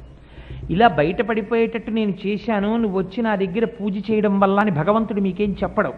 ఈశ్వర కారుణ్యంలో ఉన్న గొప్పతనం అదే. చాలామంది, నేను ఈ మధ్య హైదరాబాద్ ఎడితే ఉపన్యాసానికి మూకుమ్మడిగా ఇదే ప్రశ్న చాలామంది. ఏమిటంటే, ఏమంటే పూజ చేశామనుకోండి, మన లలాటమునందు ఏదో రాసేశాడు కదా భగవంతుడు, ఇవాళ సాయంకాలం నేను పొలానికి వెడితే నన్ను ఒక త్రాచుపాం కరవాలి రాసేశాడు, నేను పూజ చేసుకున్నాను, నేను వెళ్ళాను, పాము కరవడం మానేస్తుందా? మరి ఎందుకండి ఇంకా పూజ చేయడం అలాంటప్పుడు? అంటే దయానంద సరస్వతి మహారాజ్ దీని గురించి అద్భుతమైన వ్యాఖ్య చేశారు. ఖచ్చితంగా మారుతుంది, లేకపోతే ఈశ్వర పూజ ఎందుకు? అయితే ఒకటి జ్ఞాపకం పెట్టుకోండి, మీరు చేసినటువంటి పాపకర్మ ఏమైపోయినప్పుడు మీరు చేసిన పాపానికి దుఃఖం రావాలి కదా. మరి దుఃఖం లేకుండా భగవంతుడు తీసేస్తే పాపమునకు ఫలితం ఇవ్వలేదు కదా భగవంతుడు. మరి అప్పుడు ఎలా ఏంటి? మరి భగవంతుడు అలా ఉదారంగా తీసేయచ్చు అన్నిని అంటే శాస్త్రం అంది ఒక్కొక్కసారి ఆయన తీసేయగలడు కూడా. అసలు దుఃఖం లేకుండానూ ఆయన చేయగలడు. లేకపోతే ఆపదామపహర్తారం దాతారం సర్వసంపదాం అని ఎలా అంటారు? ఆయన దుఃఖాన్ని తీసేస్తాడు, తత్స్థానమునందు సుఖమునిస్తాడు. కాదు, ఒక్కొక్కసారి ఏం చేస్తాడంటే వాడు ఏడవాలి, ఏడిపిస్తాడు. కానీ ఎలా ఏడిపిస్తాడు? చాలా చిన్న ఏడుపు ఏడిపిస్తాడు. ఆయన పొలానికి వెళ్ళాడు, మండ్రకప్ప కుట్టేసింది. ఆ మండ్రకప్ప కుట్టేసిన తర్వాత చచ్చిపోయినంత బాధపడ్డాడు, స్పృహ తప్పిపోయింది. ఆ కుట్టింది కంఠం మీద కుట్టింది. ఆ విషం కానీ పైకెక్కితే మేము చెప్పలేమమ్మా అన్నారు డాక్టర్లు. పెద్ద హాస్పిటల్కి తీసుకెళ్లారు, కాకినాడ ఇంటెన్సివ్ కేర్ యూనిట్లో పెట్టారు, సెలైన్లు పెట్టారు. ఆయన రాత్రి నిద్రపోకూడదమ్మా, రేపు తెల్లవారితే కానీ మేము ఏ విషయం చెప్పలేమన్నారు. ఆవిడ రాత్రంతా పడుకోలేదు, అమంగళకరమైన ఆలోచనతో బెంగ పెట్టుకుని ఇంటిల్లిపాది ఏడుస్తూనే ఉన్నారు.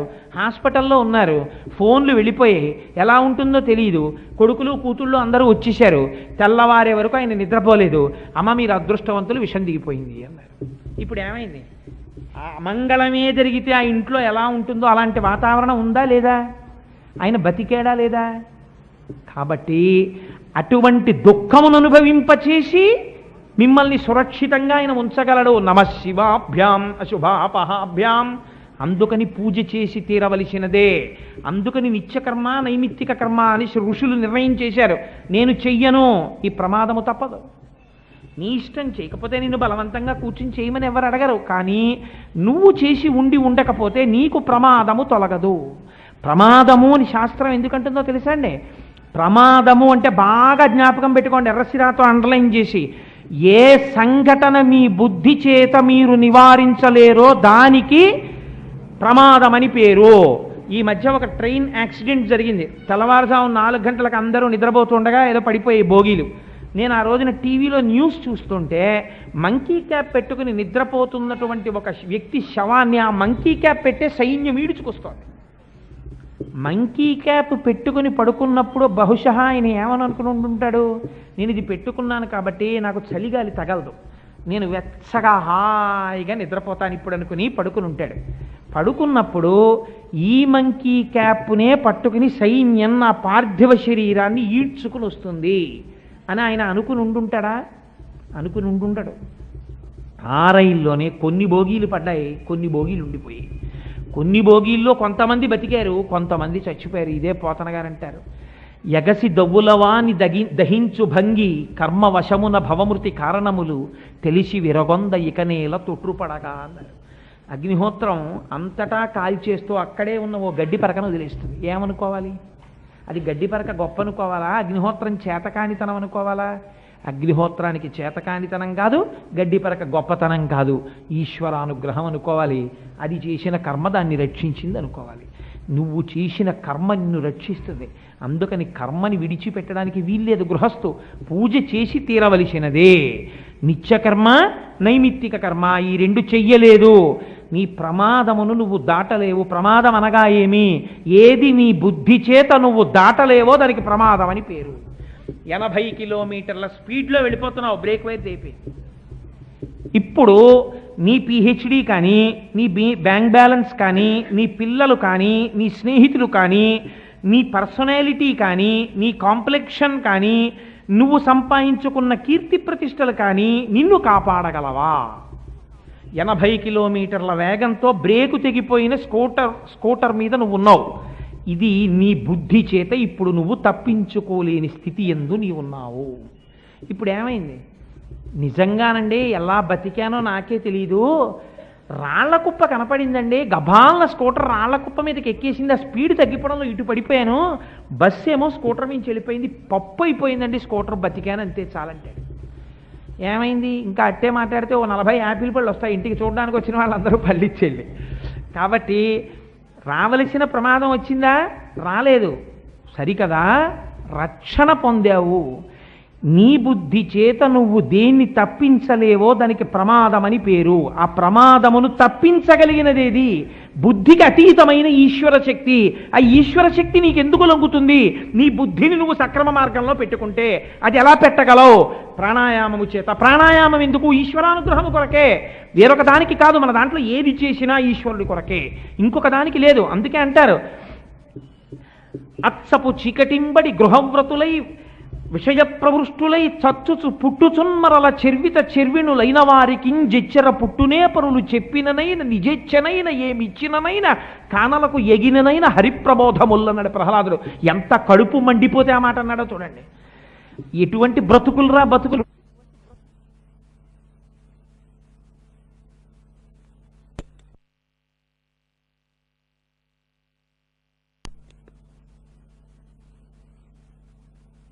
వాడు అందుకే పుడతాడంతే. వాడు ఎప్పుడూ ఈశ్వర కర్మ చెయ్యడు, వాడి బుద్ధి వాడు మార్చుకోడు. చచ్చుతు పుట్టుచున్మరల చెర్విత చెర్విణులైన వారికింజిచ్చర పుట్టునే పరులు చెప్పిననైన నిజేచ్ఛనైన కానలకు ఏగిననైన వాడి అరణ్యాలకి తీసుకెళ్ళిపోయినా ఒకడొచ్చి చెప్పిన తనంత తాను తన బుద్ధికి మాత్రము తోచదో. మీకు ఆకలేసింది అనుకోండి, ఇంట్లో అన్నం లేదు, ఏం చేస్తారు? ఫ్రిడ్జ్ వెతుకునో యాపిల్ పండు తింటారు. యాపిల్ పండు కూడా కనపడలేదు అనుకోండి, స్టవ్ దగ్గరికి వెళ్ళి పాలు ఉంటే కాచుకుని ఒక గ్లాసుడు తాగుతారు. అంతేకాని ఆకలి వేస్తే భార్యని పట్టుకుని దూషణ చేస్తూ కూర్చున్నారనుకోండి ఒక గంట ఇంట్లో, అనారోగ్యం వస్తుందేమో కానీ ఆకలి తీరదు కదా. మీరు ఏమైనా తింటే ఆకలి తీరుతుంది అంతే. మీ ఆకలి తీరడానికి మీరు అన్నం తినాలి, మీ దాహం తీరడానికి మీరు నీళ్లు తాగాలి, మీరు ప్రమాదం తప్పించుకోవడానికి మీరు కర్మ చెయ్యాలి.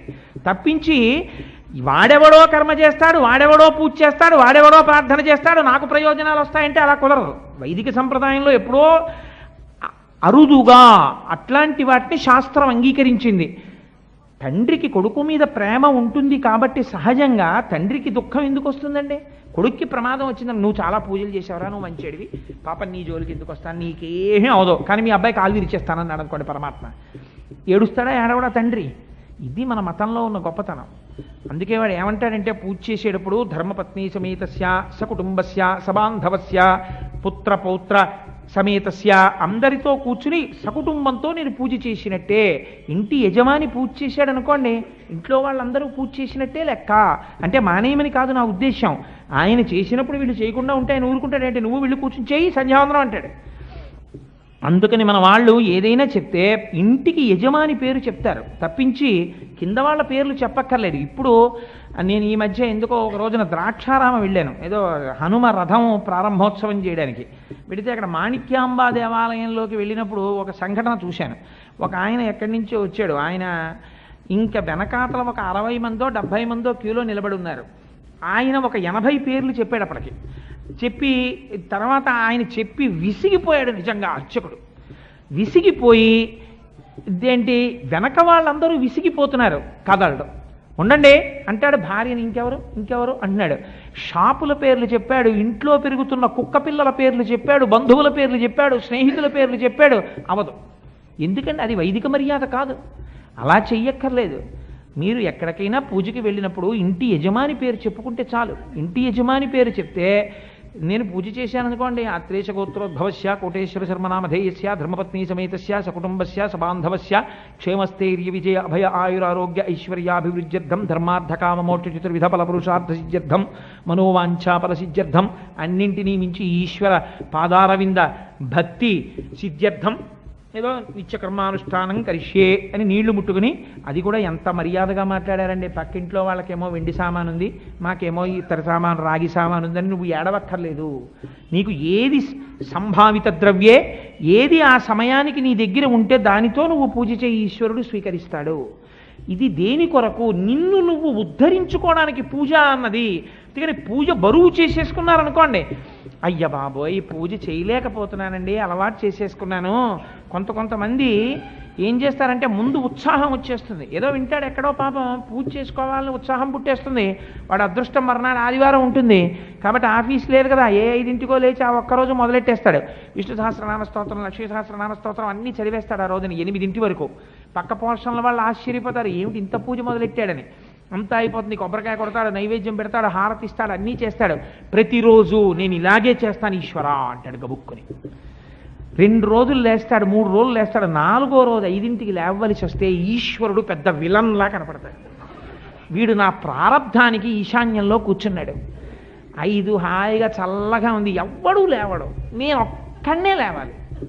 ఇది లేవదు, కాఫీ ఇవ్వదు, పాలు ఎక్కడున్నాయో తెలియదు, కాఫీ తాగకపోతే ఆ పూజకు కూర్చోబుద్ధి అయ్యదు. కరెక్ట్గా వీడు పూజ కూర్చుని ఆచమ్య అనేటప్పటికీ సే పాలు మరిగించు అంటుంది ఆవిడ, వీడి చెవులు అవుపడుతుంటాయి.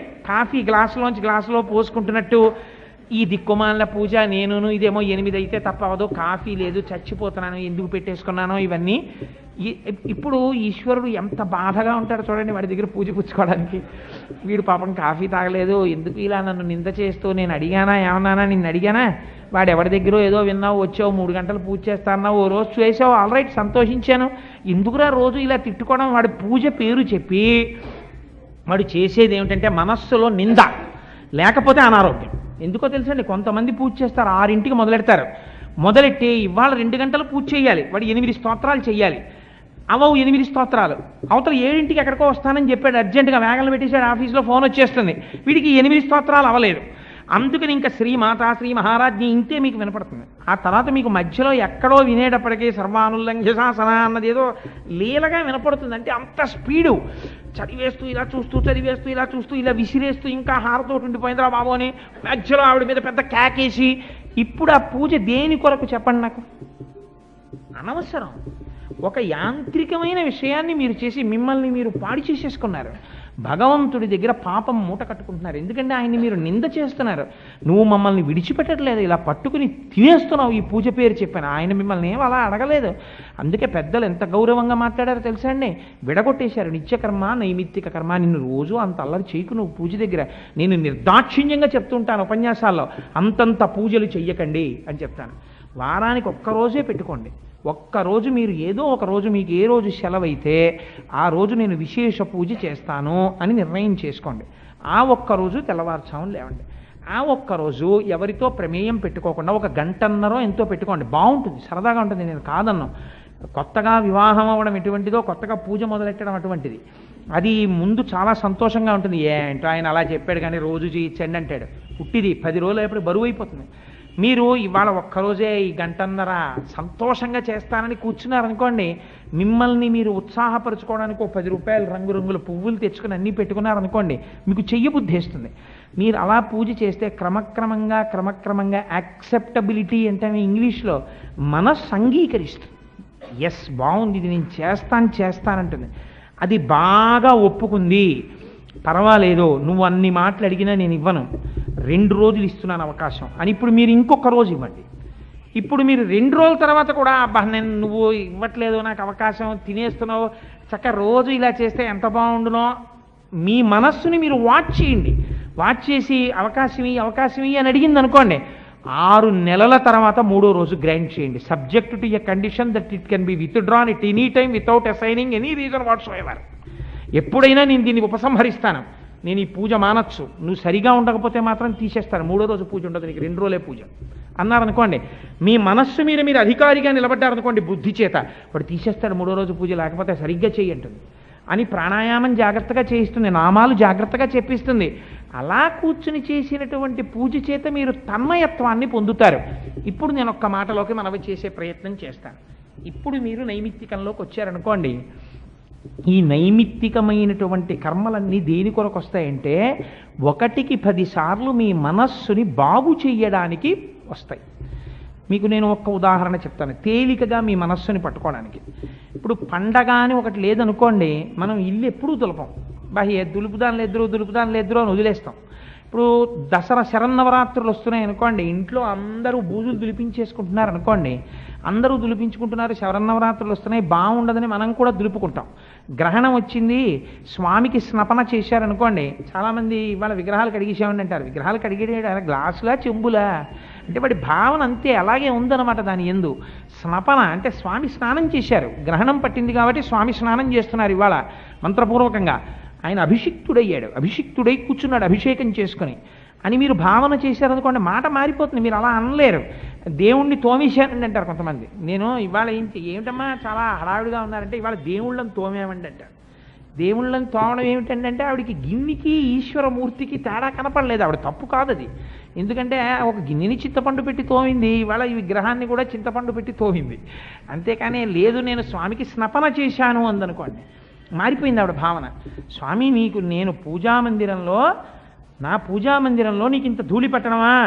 పిల్లాడికి ఒంటి మీద కురుపొస్తే అమ్మ ఒప్పుకోకుండా మచ్చపడిపోతుంది, ఒంటి మీద తెల్లటి ఒళ్ళని ఎంత శ్రద్ధగా సున్నిపిండి పెట్టి స్నానం చేస్తుందో అలాగా స్వామి చూడు నీకు ఇవాళ చక్కగా ఎలా అభిషేకం చేసేస్తాను అని చెప్పి సున్నిపిండి పెట్టి చక్కగా అభిషేకం చేసి చేసుకున్నారనుకోండి, అంతకన్నా గొప్ప పూజ లేదు. ఇంకా మీ భావన బట్టి పూజ అంతే.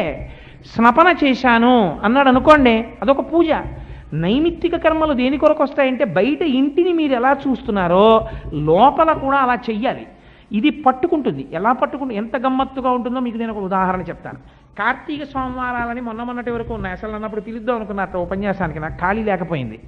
కార్తీక సోమవారం శివుణ్ణి ఎందుకు పూజ చేయాలి? మంచి ప్రశ్నే. అసలు శివుణ్ణి ఎందుకు పూజ చేయాలంటే విష్ణుమూర్తిని పూజ చేస్తే తప్పు వచ్చిందా కార్తీక మాసంలో? అసలు అయ్యప్ప స్వామి దీక్షలు పట్టిన వాళ్ళందరూ కార్తీక మాసం అంతా అయ్యప్ప స్వామికి కదా అభిషేకం చేస్తారు. అయితే వాళ్ళు దోషం చేసినట్టే. లేకపోతే విష్ణుమూర్తికి తులసితో పూజ చేశారనుకోండి, అది దోషమా? అంటే ఏకో దేవ సర్వభూతాంతరాత్మ సర్వభూతాదివాస అని కేవలో నిర్గుణశ్చ సాక్షి చేత అంటుంది వేదం. ఆయనకి అసలు ఏ గుణము లేదు, ఆయనకి ఏ రూపము లేదు, ఆయన నిర్వికారుడు, నిరంజనుడు. అటువంటి వాడు మీరు చేస్తున్న పనులకు సాక్షిగా ఉంటాడు ఆత్మరూపుడై. ఇప్పుడు వాడికి మీరు ఉపాసన కోసమని ఒక రూపాన్ని ఇచ్చారు, ఇలా ఉండు అని మీరు అడిగారు, అలా ఉంటాడు. అంతేకాని నిజానికి ఆయనకి ఏమీ ఇది లేదు. నేను మీకు ఒక్క ఉదాహరణ చెప్తాను, అలా చెప్తే మీకు కొంచెం నేను ఏదో దాట వేసినట్టుగా మీకు కనిపించవచ్చు. మీరు కుండ మీద మూత పెట్టేటటువంటి ఒక మూకుడు లాంటిది ఉంటుంది, పళ్ళెం మట్టితో చేసింది. మీరు ఒక పళ్ళెం దగ్గరికి వెళ్ళి నీవెవరు అని మీరు అడిగారు అనుకోండి, ఒకవేళ అది మీతో మాట్లాడగలిగింది అయితే, అది నేను కుండ మీద మూతను అందనుకోండి. మీరు వేరొక మూత దగ్గరికి వెళ్ళి నీవెవరు అని అడిగారు అనుకోండి, అది కూడా నేను కుండ మీద మూతను అందనుకోండి. వాళ్ళిద్దరు అబద్ధం చెప్పారు. ఎందుచేత అంటే మూత అన్నది వాళ్ళకున్న పేరు అంతే. వాళ్ళు యథార్థమునకు ఎవరంటే అది మట్టి అంతే. కుండ మీద మూత మట్టి కన్నా ఆస్తిత్వం దానికి లేదు, అది మట్టి. మూత విరిగిపోయింది కింద పడి, ఇప్పుడు దాన్ని మూత అని మీరు అంటారా? మీరు అనరు. మూత విరిగిపోయింది కాబట్టి ఏం చేస్తారు? బయట పారేస్తారు. బయట పారేస్తే ఏమైంది? మట్టి అయింది. ఇప్పుడు ఆ మట్టి మళ్ళీ ఏమవుతుంది? మూకుడు అవ్వచ్చు, కుండ అవ్వచ్చు, ఏదైనా అవ్వచ్చు. కానీ కుండ మట్టి అవుతుంది తప్ప, మట్టి కుండ అవుతుంది తప్ప, కుండగానే మట్టి ఉండిపోవడం అన్నది మాత్రం ఎప్పటికీ ఉండదు. మారిపోతుంది కుండ. కుండ ఇవ్వాలి ఉంటుంది, రేపు ఉంటుంది, ఎల్లుండి ఉంటుంది, 10 రోజులు ఉంటుంది, 5 ఏళ్ళు ఉంటుంది, 6 ఏళ్ళు ఉంటుంది, ఏదో ఒకనాడు పగిలిపోతుంది. తాను ఏది సత్యమైన రూపమో సత్య వస్తువులోకి అది వెళ్ళిపోతుంది, మట్టిలోకి వెళ్ళిపోతుంది. అది సత్యం, అది మట్టి, దాని స్వరూపం అది. ఏది సత్యమైనటువంటి వస్తువో సత్యమైనటువంటి వస్తువు వైపుకి వెళ్ళాలి. ఈ శాశ్వతత్వమైనటువంటి మట్టి ఈశ్వరుడైతే అది ఒకనాడు మూతగా ఉన్నది, మీకు ఉపయోగపడింది, కుండగా ఉన్నది, మీకు ఉపయోగపడింది. అందుకేగా ఇంట్లో పెట్టుకున్నారు. దాన్ని మీరు విష్ణువుగా చూశారు ఒకలాగా, ఆల్ రైట్, తప్పేం లేదు. లలితమ్మగా చూశారు, తప్పు లేదు. శివుడిగా చూశారు, తప్పు లేదు. విష్ణువుగా చూశారు, తప్పు లేదు. అవి నామరూపాలు. అసలేది మట్టి శాశ్వతం, అసలేది ఆత్మ శాశ్వతం. ఈ ఆత్మ ఇన్ని రకాలుగా మారుతోంది మూర్తుల కింద. ఈ నామరూపాత్మముఖముగా కనపడుతున్నటువంటి మూర్తి పూజ చివరికి ఆత్మ పూజలోకి వెళ్ళిపోతుంది. తన ఆత్మగా నిలబడిపోతాడు. అప్పుడు పూజ చేసేది, పూజ చేయబడేది అని రెండు ఉండవు, ఉన్నది ఒక్కటే అయిపోతుంది. అది అద్వైత స్థితి. అది అందరికీ రమ్మంటే వచ్చేది కాదు. ఈశ్వరానుగ్రహంతో కోట్లకి ఒక్కడు చేరుకుంటాడు ఆ స్థితిని. సరే, అందుచేత మనస్సుకి మకిలి పట్టేస్తుంది. నిత్య పూజ చేసినట్టే ఉంటాడు, వాడు చేయలేదని మీరు చెప్పలేరు. ఎందుకంటే దొరకడు. స్నానం చేస్తాడు, తెల్లవారుజామున లేచి మంచి పట్టుపంచి కట్టుకుంటాడు, ఎంత బాగా పెట్టుకుంటాడో కుర్చీళ్ళు, చక్కగా ఉత్తరీయం వేసుకుంటాడు, విభూతి పెట్టుకుంటాడు, బొట్టు పెట్టుకుంటాడు, పూజామందిరంలో కూర్చుంటాడు, పెద్ద గంట వాయిస్తాడు. అదో గమ్మత్తు మనకు శాస్త్రంలో. ఘంటానాదం, గంట కింద పెట్టకూడదు. ఆ ఘంటానాదం ఎందుకండి? శ్రావ్యమైన ఘంటానాదం వింటే దాని తరంగముల చేత మనస్సు ఉద్దీపమవుతుంది. అందుకని ఘంటానాదం వింటారు. ఆ ఘంటానాదం చేస్తే 2 ప్రయోజనాలు వస్తాయి. ఒకటి, ఆగమార్థంతో దేవానాం, దేవతలు వస్తారు, రాక్షసులు వెళ్ళిపోతారు. అందుకని ఘంటానాదం చేస్తారు. సరే, అందుచేత ఇవన్నీ చేసి పూజ చేస్తే ఏమవుతుంది? గంట కొట్టేస్తూ ఉంటాడు. మనస్సుకి ఒక గొప్ప శక్తి ఉంది. అది మీరు 20 రోజులు పూజ చేసిన తర్వాత 21వ రోజున నేర్పేస్తుంది అన్నింటికి. ఏం లేదురా, అగ్గిపుల్ల ఎట్టి ఇలా అంటే దీపం వెలుగుతుంది, చేతులు చేసేస్తాయి. అదేమో ఎక్కడో తిరుగుతూ ఉంటుంది.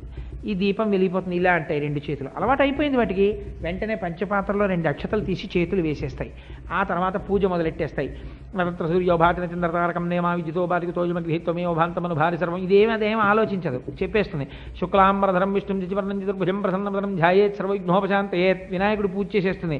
ఆ తర్వాత ఇంకా సహస్రశీర్షా పురుష సహస్రాక్ష సహస్రపాత్ శ్రీ ఉమామహేశ్వరాభ్యాం నమః ఆవాహయామి. టక టక టక టక టక టక నోరు చెప్పేస్తుంటుంది. చేతులు 4 పువ్వులు తీసేస్తాయి, వేసేస్తాయి, నీరాజనం పెట్టేస్తాడు, వెలిగించేస్తాడు, గడగడగడ తిప్పేస్తాడు, అక్కడ పెట్టేస్తాడు, నీళ్ళతో వదిలేస్తాడు, నమస్కారం చేసేస్తాడు, లేచి వచ్చేస్తాడు. ఎంతసేపు ఉంది మనస్సు అక్కడ? 1 సెకను లేదు. ఎవరు చేసాయి? కర్మేంద్రియాలు చేసాయి. ఎలా చేసాయి? వీటికి నేర్పి తాను వెళ్ళిపోతుంది. అదో గమ్మత్తు మళ్ళీ దానికి. అందుకే బట్టి వచ్చేసిందా అంటుంటారు మన వాళ్ళు. బట్టి వచ్చేస్తే ఒక ప్రయోజనం ఉంది, ఒక ప్రమాదం ఉంది. మీరు పుస్తకం పట్టుకు పూజ చేశారనుకోండి, మనస్సు నిలబడుతుంది. ఎందుకంటే తర్వాత అక్షరం ఏమిటో అది వెతుక్కోవాలి. కందర్పదర్ప రసుందర దివ్యమూర్తే అనాలనుకోండి, మీకు ఒత్తులు అవి ఖచ్చితంగా తెలియాలి, కళ్ళజోడు కరెక్ట్గా ఉండాలి. కందర్పదర్ప రసుందర దివ్యమూర్తే అని కనీసం చూసి చదువుతాడు. నోటికి వచ్చేసింది అనుకోండి, ఒక అదృష్టం. ఏమిటి? ఎప్పుడు? కందర్పదర్పహర సుందర దివ్యమూర్తే అన్నాడు అనుకోండి, మన్మధుని యొక్క అందమును కూడా తిరస్కరించగలిగినంత సౌందర్యము కలిగిన వాడా, ఏమి అందం రామస్వామి శంఖ చక్రం సకిరీట కుండలం సపీత వస్త్రం సరసీరుహేక్షణం. ఏమి రామచంద్రమూర్తిరా, పుంసామోహన రూపాయ పుణ్యశ్లోకాయ మంగళం. ఏమి నా స్వామి ఆ లత్తుక పెట్టుకుని ఆ నడిచి వెడుతూ ఉంటే రామాయణంలో నిజంగా విశ్వామిత్రుడంతటి వాడు పొంగిపోయాడు కదా. ఉత్తిష్టోత్తిష్ట గోవింద ఉత్తిష్ట గరుడధ్వజ అంటే నా స్వామి నిద్రలేస్తాడా వెంకటాచలంలో అని పొంగిపోతున్నారు అనుకోండి. ఇప్పుడు కందర్పదర్పహర సుందర దివ్యమూర్తే మీ నోటికి రావడం వరం. మనస్సు ఆఫీస్కి వెళ్ళిపోయింది అనుకోండి, నిన్నను ఫైల్ మీద నోటింగ్ ఇలా రాశాను కానీ అందులో ఈ వాక్యం మర్చిపోయాను, దీన్ని అడ్వాంటేజ్ తీసుకుని పైవాడు మన్ని ఇరికించేడు కదా అందనుకోండి. మనస్సంతా ఫైలు, నోట్ షీటు, దాని నెంబరు, పారాగ్రాఫు అక్కడ ఉంటుంది. ఇక్కడ కందర్పదర్పహర సుందర దివ్యమూర్తే కాంతాకుచాంబురుహ కొట్మలలోన దృష్టే శాపం. ఎందుకని లేదు అక్కడ. ఇది చాలా కష్టం. ఇది మనం అనుకుంటాం కానండి, బయట విషయాలు చాలా తేలిక. 30 నిమిషాలు పూజ చేసే ముందు మీరు వాచి పెట్టుకుని అబ్జర్వ్ చేయండి ఎంతసేపు ఖచ్చితంగా అక్కడ ఉందో. చాలా కష్టం అండి, 2 నిమిషాలు నిలబడదు. అలా నిలబెట్టడానికి పెద్దవాళ్ళు ఏం చేశారంటే నైమిత్తికం పెట్టారు పక్కన. కార్తీక సోమవారం నాడు ఉపవాసం చెయ్యండి, కార్తీక సోమవారం నాడు గుళ్ళోకి వెళ్ళండి, కార్తీక సోమవారం నాడు అసుర సంధ్య వేళలో నక్షత్ర దర్శనం చెయ్యండి, ఓసారి ఉపవాసం ఉండి అభిషేకం చేసుకుని రాత్రి కార్తీక నర్తాలను అప్పుడు భోజనం చేయండి. ఎందుకండి ఇవన్నీ? అలా ఎందుకు కార్తీక సోమవారం నాడు నేను శివుణ్ణి ఆరాధన చేయకుండా విష్ణువుని ఆరాధన చేస్తాను, శివుడు బెత్తం పెట్టి కొడతాడా నన్ను అంటే అందుకు కాదు. ఈ చెప్పడం వెనకాతల కొన్ని రహస్యాలు ఉంటాయి. మీకు నేను ఒక్క రహస్యాన్ని ఇవాళ విజ్ఞాపన చేస్తాను. ఇంచేత అంటే నేను ఇలా శ్రావణ శుక్రవారం, మార్గశీర్ష లక్ష్మీవారం వీటికి చెప్పచ్చు నిజమే, కానీ అలా చెప్తే ఎప్పటికవుతాయి. అందుకని నేను ఒకటే తీసుకుంటాను, నన్ను దాని గురించి స్పెసిఫిక్గా మీరు అడిగారు కాబట్టి. కార్తీక సోమవారమే ఉందనుకోండి, కార్తీక మాసము అని మీరు ఎందుకు పిలుస్తారు? కృత్తికా నక్షత్రంతో చంద్రుడు కూడుతాడు కాబట్టి కార్తీకం అని పిలుస్తారు. కృత్తికా నక్షత్రానికి అధిదేవత ఎవరు అంటే సూర్యుడు. అగ్నిహోత్రానికి ఒక గమ్మత్తైన లక్షణం ఉంటుంది, అది ఊర్ధ్వముఖంగా ప్రయాణిస్తుంది. నీటికి ఒక లక్షణం ఉంటుంది, అధోముఖంగా ప్రయాణం చేస్తుంది. మీరు అగరత్తు వెలిగించి ఇలా పెట్టారనుకోండి, ఇలా పైకి ఎక్కుతుంది. ఒక పుల్ల వెలిగించి ఇలా పెట్టారనుకోండి, ఇలా పైకి ఎక్కుతుంది అగ్నిహోత్రం, కిందకి వెళ్ళదు. నీరు పట్టుకొచ్చి ఇలా పోసారనుకోండి, పైకి ఎక్కదు, కింద పడిపోతుంది. ఇది అధోముఖ చలనం, అది ఊర్ధ్వముఖ చలనం. అందుకే ఈశ్వరుడు జ్ఞానాగ్నిహోత్రం లాంటివాడు. ఓం ఊర్ధ్వాయ నమః, ఓం ఊర్ధ్వలింగాయ నమః అని పిలుస్తారు ఆయన్ని. సరే, అందుచేత ఇప్పుడు ఏమైంది? కృత్తికా నక్షత్రం అగ్ని సంబంధమై సూర్య సంబంధమైనటువంటి అధిష్టాన దేవతని కలిగి ఉంటుంది. ఇప్పుడు కార్తీక సోమవారం వచ్చిందనుకోండి, సోమ అంటే సోమ శబ్దం చంద్రుడికి సంబంధించినటువంటి పేరు. సోమ అంటే చంద్రుడు. చంద్రుడు ఏం చేస్తాడు? పురుష సూక్తం చెప్పింది, చంద్రమా మనసో జాతః చిక్షో సూర్యో అజాయత అని.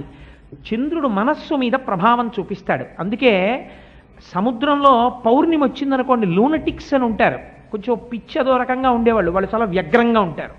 అమావాస్య వచ్చిందనుకోండి, చాలా మంద్రంగా ఉంటారు వాళ్ళు. ఎందుకని? చంద్రకళలు మనస్సు మీద ప్రభావం చూపిస్తాయి. అందుచేత చంద్రమా మనసో జాతః, ఈ మనస్సు గాడి తప్పేస్తోంది. ఎందుకు తప్పేస్తోంది? అందుకు దేశకాల సంకీర్తనం చేయిస్తారు. నువ్వు ఎక్కడున్నావో గుర్తుపెట్టుకో. ఎందుకని? కనీసం నీకు అది తెలుస్తుంది, భౌగోళిక జ్ఞానం. రెండో రహస్యం తెలుస్తుంది. ఏదో గంగా గోదావరియోర్ మధ్యదేశే వసతి గృహే సమస్త దేవతా బ్రాహ్మణ హరిహర సన్నిధౌ శ్రీ మహావిష్ణురాజ్ఞ ప్రవర్తమాన శాద్య బ్రహ్మణ ద్వితీయ పరార్ధే శ్వేతవరాహ కల్పే వైవస్వతమంతరే కలియుగే ప్రథమ పాదే జంబూద్వీపే భరతవర్షే భరతఖండే మేరోహ దక్షిణ దిగ్భాగే అని చెప్పుకుని వచ్చి శ్రీ పార్థివనామ సంవత్సరే దక్షిణాయనే హేమంత ఋతువు మార్గశీర్షమాసే శుక్లపక్షే దశిమ్యాం స్థిరవాసరే శుభనక్షత్ర శుభయోగ శుభకరణయే మంగళ విశేషణ విశిష్టాయాం. ఎందుకు ఇవన్నీ చెప్పడం? నీకొక విషయం తెలుస్తుంది, నేను హేమంత ఋతువులో ఉన్నాను. హేమంత ఋతువు అంటే ఏమిటి? వెంటనే నీకు ఒక విషయం జ్ఞాపకం రావాలి. హేమంత ఋతువునందు బయట విశేషమైన మంచు పడుతూ ఉంటుంది, హిమ సంబంధం. మంచు పడుతూ ఉంటుంది, ఐశ్వర్యము ఇంటికి వస్తుంది. పంటలన్నీ కోతలు జరిగి ఇంటికి బియ్యం వస్తాయి. ఈ బియ్యం శాస్త్రం ఏం చెప్పిందో తెలుసా అండి? మీరు కావాలంటే కోటేశ్వరరావు అబద్ధం చెప్పారనుకుంటే రామాయణం అరణ్యకాండలో రాముడు వర్ణించి చెప్పిన శ్లోకాలు లక్ష్మణుడికి చెప్పినవి చూడండి. నవాగ్రయణ పూజ అని రైతులు చెయ్యాలి. యథార్థమునకు పంట కోత కోసి కత్తితోటి కంకులు తెచ్చి దెబ్బలు కొడతారు, లేకపోతే ట్రాక్టర్లు ఎక్కిస్తారు, తొక్కుతారు. ఏమని పిలుస్తున్నావు? ధాన్య లక్ష్మని పిలుస్తున్నావు.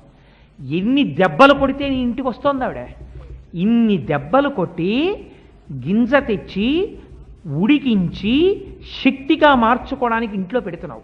నువ్వు ఒక గింజ వేస్తే ఒక కంకుగా మార్చిన శార్వాణీ తత్వం ఒకటి ఉంది భూమిలో, అది ఈ కంటికి దొరకదు. దేనివల్ల మొక్క పెరుగుతోందో ఈ కంటితో చూడలేవు, పెరుగుతున్న మొక్కని చూడగలవంతే. ఈ ప్రాయశ్చిత్తం కోసమని ఈ తింటున్నటువంటి బియ్యాన్ని ఇంటికి తేగానే తను ముందు తినే ముందు నవాగ్రయణ పూజ అని చేస్తాడు, లేకపోతే పాపం సంక్రమిస్తుంది. ఇన్ని పనులు చేసి తెచ్చిన అన్నం తింటున్నాడు కాబట్టి కంకుల్ని కొట్టాడు, ఇదేంటి దాని మీద తొక్కాడు, కత్తి పెట్టి కోశాడు, ఇన్ని పనులు చేశాడు.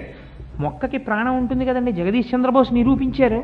మరి మొక్కల్ని కోతల పేరు చెప్పి మీరు కత్తులు పట్టుకుని మీరు వెడుతుంటే మొక్కలు ఎంత తల్లడిల్లిపోతాయి మీరు ఆలోచించండి.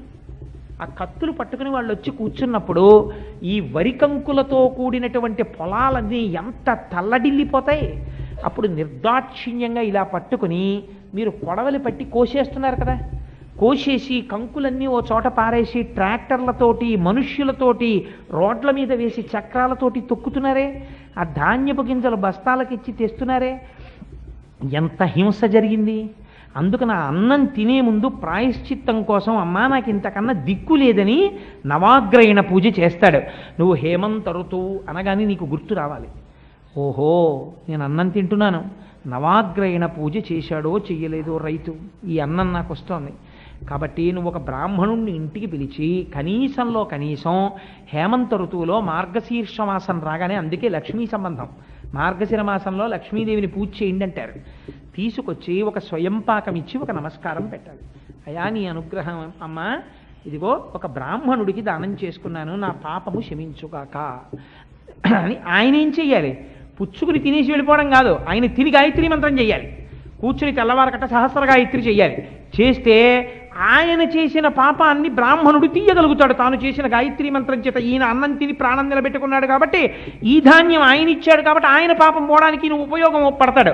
అందుకని పురోహితుడు పురమునకు హితమును కోరుతున్నాడు. ఇలాగా ఇది సమాజము అలా వెళ్ళాలని చెప్పింది. అందుకే బ్రాహ్మణోస్య ముఖమాసీత్ బాహూరాజన్యకృత ఊరూతదస్య యద్వైశ్య పద్భ్యాగం శూద్రో అజాయత అని చెప్పింది శాస్త్రం. వాళ్ళు కష్టపడకపోతే సమాజం ఎక్కడ నడుస్తుంది? ఆయన మహాపండితుడే, కాళ్ళు రెండు తెగిపోయి అనుకోండి, ఎక్కడికి వెళ్తాడు? శూద్రులు పాదముల యందున్నారు అన్నారు, గమనశక్తి లేదు, పాదం లేకపోతే నడవదిహ. అందుచేత అంత గొప్పవాడు, వాడు బాగుండాలని ఎవరు కోరుకోవాలి? బ్రాహ్మణోస్య ముఖమాసీత్, బ్రాహ్మణుడు కోరుకోవాలి. కోరుకున్నాడు కాబట్టి పురమ యొక్క హితమును కోరాడు కాబట్టి పురోహితుడు అవ్వాలి. ఇవి నీకు జ్ఞాపకం రావాలంటే నువ్వేం చేయాలి? నవాగ్రయణ పూజ గుర్తు రావాలంటే నీకు హేమంత ఋతువు నువ్వు సంకల్పం చెప్పాలి. అందుకే నిత్య పూజలో అయితే లఘు సంకల్పం చెప్తాం. కన్యాదానం చేస్తున్నారనుకోండి, మీరు ఈ నిత్య సంకల్పం చెప్పేస్తే కుదరదు, మహాసంకల్పం చెప్పాలి. అప్పుడు మహాసంకల్పం చెప్తారు, అద్భుతంగా ఉంటుంది. ఈ సృష్టి ఎలా ఉందో, నారాయణుడు ఎలా పడుకున్నాడో, దీన్ని ఏనుగులు ఎలా మోస్తున్నాయో, ఇలా ఎన్ని ఖండాలు ఉన్నాయో, ఎన్ని సముద్రాలు ఉన్నాయో, నువ్వు ఎక్కడున్నావో, ఎన్ని వడ్ల గింజలు పేర్చావో, ఇవన్నీ మహాసంకల్పం అని చెప్పేప్పుడు కన్యాదానం చేస్తారు.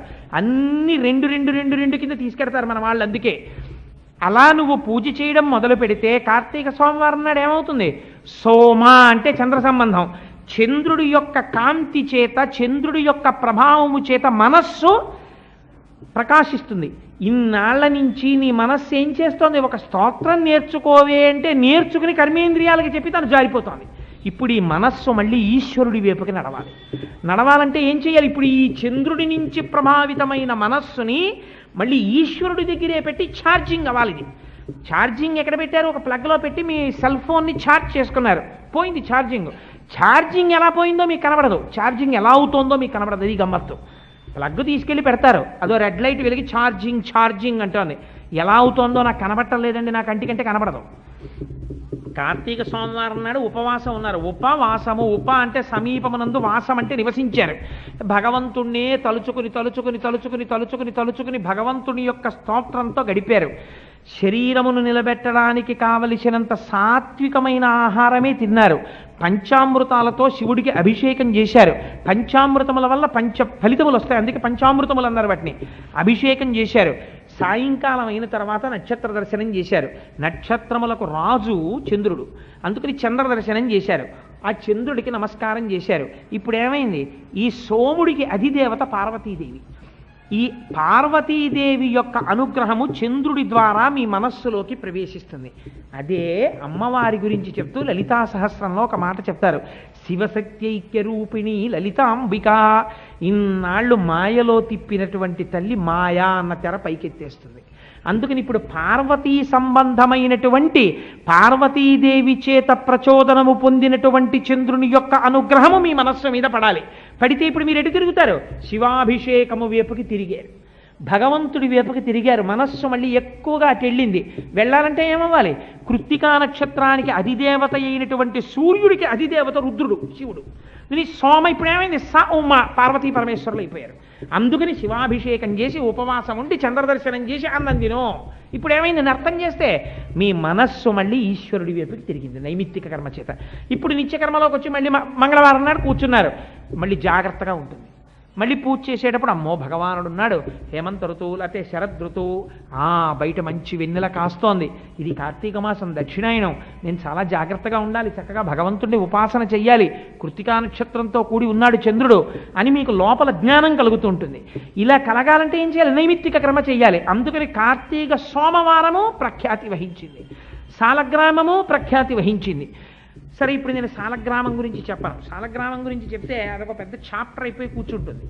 అలా మార్గశీర్ష మాసంలో లక్ష్మీవారం, మనకి సాధారణంగా లక్ష్మీ పూజ అంటే శుక్రవారం నాడు చేస్తాం, కానీ లక్ష్మీవారం నాడు చేస్తాం మార్గశీర్ష మాసంలో. ఎందుకు లక్ష్మీవారం చెయ్యాలి అంటే, అలా నిర్ణయం చేసిన వారు ఎవరంటే అమ్మవారే నిర్ణయం చేసింది.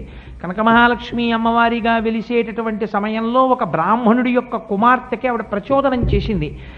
అంటే ఐశ్వర్యం ఎందుకు పోతుందో మార్గశీర్ష మాసంలో లక్ష్మీవారం ఎందుకు పూజ చేయాలంటే అడగాలి మీరు పెద్దల్ని.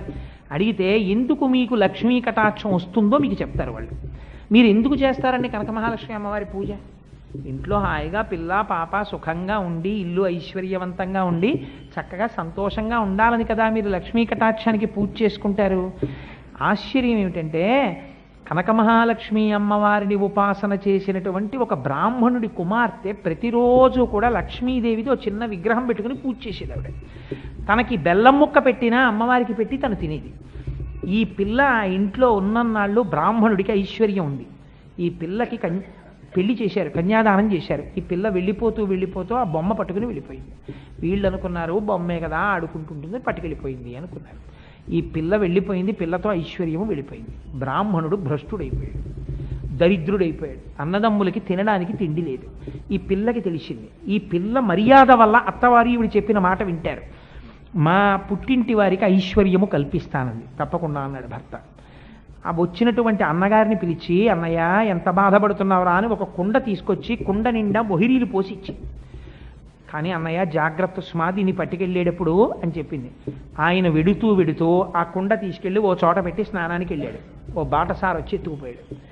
రెండవసారి వెదురు బొంగులో పోసిచ్చింది, అక్కడ పెట్టి వెలగపళ్ళు ఏరుకోవడానికి వెళ్ళాడు. మళ్ళీ ఎత్తుకుపోయాడు బాటసారి. చిట్ట చివరికి తల్లిని తీసుకొచ్చి లక్ష్మీవారం పూజ చెయ్యని ఆడపిల్లని అమ్మ చేయించాలి, నోములు వ్రతాలు, అమ్మతో ఆడపిల్ల చేయించింది. ఇది విచిత్రం. ప్రపంచంలో ఉంటారండి కొంతమంది అల్లుడుకున్న సంస్కారం లేని మామలు, అల్లుడిని చూస్తే అసహించుకునే మామలు భగవంతుడి చుట్టూ తిరుగుతున్నాడని, లేకపోతే కూతురుకున్న సంస్కారం లేని తల్లి లేరని మీరు అనుకుంటున్నారా? ఉన్నారు, అలాంటి వాళ్ళని చూసే వచ్చే వ్రతకల్పాలు.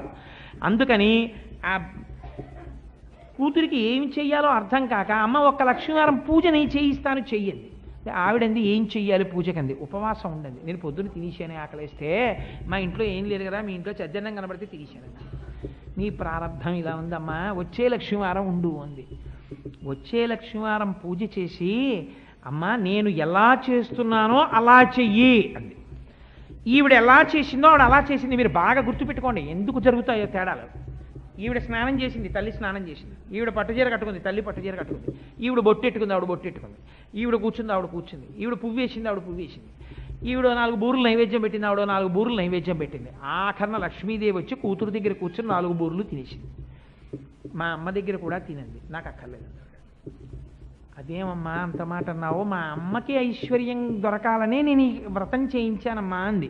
అంటే ఆవిడంది, చిన్నతనంలో నువ్వు బొమ్మగా ఆరాధించలేదు, ఈవిడ లక్ష్మి అని నన్ను ఆరాధన చేస్తున్నావు. పట్టుకుని ఒక రోజున మనస్సులో పరితపించిపోతూ నా పూజ చేస్తున్నావు. దిక్కుమాలిన పిల్ల అన్నానికి రాదు, నీళ్ళకి రాదు, అస్తమానం ఈ బొమ్మట్టు కూర్చుంటుందని చెప్పి మీ అమ్మ నిన్ను గౌను పట్టుకుని లాక్కెళ్ళి వీపు మీద కొట్టింది. నువ్వు నా భావన ఎందున్నావు కాబట్టి ఆ దెబ్బలు నేను తిన్నాను. అందుకని అసహ్యం మీ అమ్మంటే, నేను ఇవ్వవలసింది తీసేశాను, అందుకని మీ అమ్మకి ఇవ్వనంది. అమ్మా నువ్వు ఇవ్వకపోతే ఎవరిస్తారమ్మా? కొట్టినా నువ్వే, పెట్టినా నువ్వే, అందుకని అమ్మా నువ్వే పెట్టాలి ఏంది అంటే, నువ్వు అడిగావు కాబట్టి ఇస్తున్నానని ఐశ్వర్యం ఇచ్చింది. ఎందుకు పోతుంది ఐశ్వర్యం అంటే, ఉన్న 4 రూపాయలు చూసుకుని ఒళ్ళు కొవ్వెక్కి భగవంతుణ్ణి నమ్ముకున్న వాడిని చూసినప్పుడు నమస్కారం చేయడం చేత కాకపోతే ఐశ్వర్యం పోతుంది. అది ప్రధాన కారణం. అందుకని అన్నిటికన్నా ముందు ఏదంటే భాగవతుల దగ్గర తల వంచడం నేర్చుకో. అక్కడ అత్తగారా, పెద్దదా, చిన్నదా కాదు, నీ కడుపున పుట్టిన కూతురైనా సరే నీకన్నా భక్తిలో ఎక్కువగా ఉంటుంది అని నీకు తెలిస్తే నువ్వు మర్యాదగా ఉండాలి ఆ కూతురుతో. చాలా జాగ్రత్తగా ఉండాలి. ఆవిడ ఏ మనస్సులో రంజిల్లుతోందో జాగ్రత్తగా ఉండు. ఈ సత్యం తెలుసుకోవడానికి కనక మహాలక్ష్మి వారి పూజ. అప్పుడు ఆవిడ వరం ఇచ్చింది. మార్గశీర్ష మాసంలో లక్ష్మీవారన్నాడు ప్రత్యేకించి దశమి తిథి నాడు నన్ను ఎవరు పూజ చేస్తున్నారో వాళ్ళకి అఖండ ఐశ్వర్యం ఇస్తానంది. అనుకోకుండా మీ అపార్ట్మెంట్కి పోస్ట్ పోన్ చేసి చేసి చేసి చేసి దశమి నాడు వచ్చాను నేను మార్గశీర్ష మాసంలో. ఇదో విచిత్రం. అందుకని ఇది ఎవరు నిర్దేశించారు? కనక మహాలక్ష్మి అమ్మవారు నిర్దేశించింది. బురుజుపేట అని మనకి ఇప్పటికీ విశాఖపట్నంలో బురుజుపేటలో ఉంది అమ్మవారు, బురుజుపేటలో ఉందంటారు. బురుజుపేట అంటే ఏమిటో తెలుసా అండి? అసలు కాశీలో అన్నం దొరకలేదని కోపగించి మహానుభావుడు శపిస్తానంటే వ్యాసుణ్ణి ఒక్కసారి బయటికి తోసేసింది అమ్మ పరమశివుడు. అగస్త్యుడు పార్వతీ కళ్యాణం కోసం విడిచిపెట్టి వచ్చాడు. వచ్చిన తర్వాత విశాఖేశ్వరుడు అని సుబ్రహ్మణ్యారాధన జరిగింది విశాఖపట్నంలో. విశాఖపట్నం సుబ్రహ్మణ్య క్షేత్రం, అందుకే దానికి విశాఖపట్నం అని పేరు. అటువంటి చోట అమ్మవారు వెలిచింది తనంత తాను. అప్పుడు ఆ రాజులు కోట బురుజులు ఉండేవి. ఆ కోట బురుజుల దగ్గర అమ్మవారి దేవాలయం కట్టి వాళ్ళు అద్భుతంగా పోషణ చేశారు, పూజలు చేశారు. మహమ్మదీయులు దండయాత్ర చేసినప్పుడు ఆ కోట బురుజులు పగలగొట్టి దేవాలయం పగలగొట్టారు. పగలగొడితే మళ్ళీ వాళ్ళు హైందవులు తీసుకుని తమ కోట తాము దక్కించుకున్నప్పుడు అమ్మవారికి తిరిగి దేవాలయం కట్టబోయారు. కట్టబోతే అమ్మవారు ఒకనాడు ఇంత హేయమైనటువంటి పని జరిగింది, భగవంతుడన్నవాడు అంతటా ఉన్నవాడని గుర్తించలేక బిడ్డలు ఎలా తగులాడుకుంటున్నారన్నది భవిష్యత్తరాలు తెలుసుకోవాలి. అందుకని నాకు దేవాలయం వద్దు, నేను నిత్యపునీతురాలను అవుతాను. ఎలా అవుతానో తెలుసా? సూర్యనారాయణుడి యొక్క చేతులు నన్ను ఎప్పుడూ తడుగుతూ ఉండాలి. కరములని కదా కిరణములకు, ఆయన చేతులు నాకు తగలాలి. నా స్వామి చేతులతో నాకు తగులుతూ ఉండాలి. ఆయన చేతులు తగులుతుంటే నేను పొంగిపోతుంటాను భార్యని కనుక. అపారమైన ఐశ్వర్యం కటాక్షిస్తాను. పైన గోపురం లేకుండా నా మీద సూర్యనారాయణ కిరణములు పడాలి. భక్తులు కూడా అలాగే వచ్చి నన్ను ముట్టుకోవచ్చు, బిడ్డలు కూడా.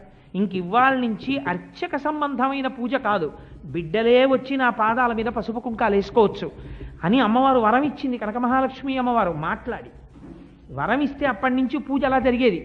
గమ్మత్తు ఏమిటంటే ఆంగ్లేయుల పరిపాలనా కాలంలో ఒక్కసారి మాత్రం విశాఖపట్నం బురుజుపేట ఇరుకైపోతోందని చెప్పి అమ్మవారి విగ్రహాలను అక్కడి నుంచి తీసేసి తరలించారు. విశాఖపట్నం అంతా అంతు తెలియని వ్యాధి వచ్చేసింది. వచ్చేస్తే అప్పుడు ఆంగ్లేయుల మీద తిరగబడ్డారు. మీరు కనక మహాలక్ష్మి అమ్మవారి యొక్క మూర్తిని తొలగించడం వల్లే ఇవన్నీ వచ్చాయి, ఎక్కడ తీశారో మళ్ళీ అక్కడ పెట్టేసేయండి అని మళ్ళీ తీసుకెళ్ళి అమ్మవారి విగ్రహాన్ని యథాస్థానమనందు పెట్టేశారు. ఎలా వచ్చిందో వ్యాధి అలా ఆగిపోయింది. ఇది చరిత్రలో యథార్థంగా జరిగిన సత్యం. కోటేశ్వరరావు గారు అబద్ధం చెప్పాడని మీరు అనుకుంటే మీరు కనక మహాలక్ష్మి అమ్మవారి దేవస్థానం వాళ్ళని అడగచ్చు, ఇది నిజమేనా అండి అని. ఇది బుక్స్లో ఇప్పటికీ కూడా పరమసత్యంగా ఉన్నది. ఆ తల్లి ఆనాటి నుంచి ఈనాటి వరకు తాను ప్రకటించిన రీతిలో ఎవరు లక్ష్మీవారానికి గురువారం అని పేరు. గురువారం అంటే బృహస్పతి, దేవగురువు బృహస్పతి అధిదేవత. అందుచేత ఎవరు గురువారం నాడు పూజ చేస్తారో మార్గశీర్షంలో ఆనాడు వాళ్ళకి నేను లక్ష్మీ కటాక్షం ఇస్తాను అని తల్లి ప్రతిజ్ఞ చేసింది. అందుకని మార్గశీర్షంలో లక్ష్మీవారం నాడు అమ్మవారి పూజలు వచ్చాయి. తల్లి ఒక్కొక్క నాడు సంతోషిస్తుంది ఒక్కొక్కరి భక్తికి. ఆనాడు ఆ బ్రాహ్మణ పిల్ల యొక్క భక్తికి అనుగ్రహించింది. నీలా ఎవరైనా మార్గశిర మాసంలో ఒక్క లక్ష్మీవారం పూజ చేసినా ఐశ్వర్యం ఇచ్చేస్తారండి. అమ్మవారు అన్న మాటకి నిలబడిపోయింది. ఒక లక్ష్మీవారం పూజ చేసినా సరే ఎలా పూజ చెయ్యాలని నిర్దేశం చేశారో అలా పూజ చేసి ఆ బూరెలు కుడుములు ఇవేవో నైవేద్యం పెట్టి అమ్మవారికి యథాశక్తి నైవేద్యం పెట్టి నమస్కరించిన వాళ్ళకి తల్లి కటాక్షం కలుగుతుంది.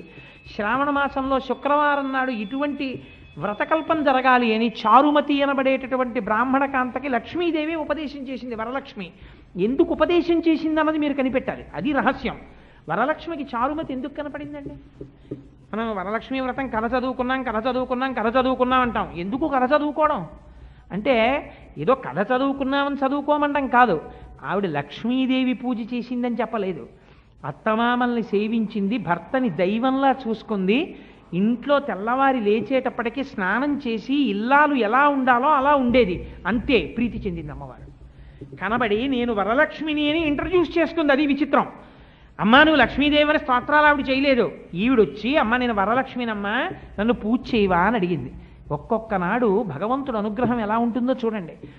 ఆనాడు చెప్పింది వరలక్ష్మీదేవి, శ్రావణ మాసంలో పౌర్ణమికి ముందు వచ్చేటటువంటి శుక్రవారం నాడు నన్ను ఎవరు ఉపాసన చేస్తున్నారో వారికి వరలక్ష్మినై నేను కోరికలు ఈడేరుస్తాను అని వ్రతకల్పం చెప్పింది.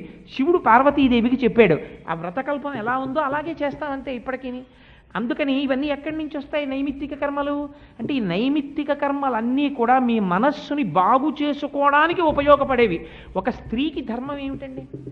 ఒక స్త్రీకి ధర్మం మీరు ఎప్పుడైనా రామాయణం ఉత్తరాఖండలో చూడండి. సీతాదేవి పూజలు చేసినట్టు చెప్పలేదు. సీతాదేవి తెల్లవారి లేచి స్నానం చేసి అత్తగారికి నమస్కారం చేసి భర్త పాదములకు నమస్కారం చేసింది.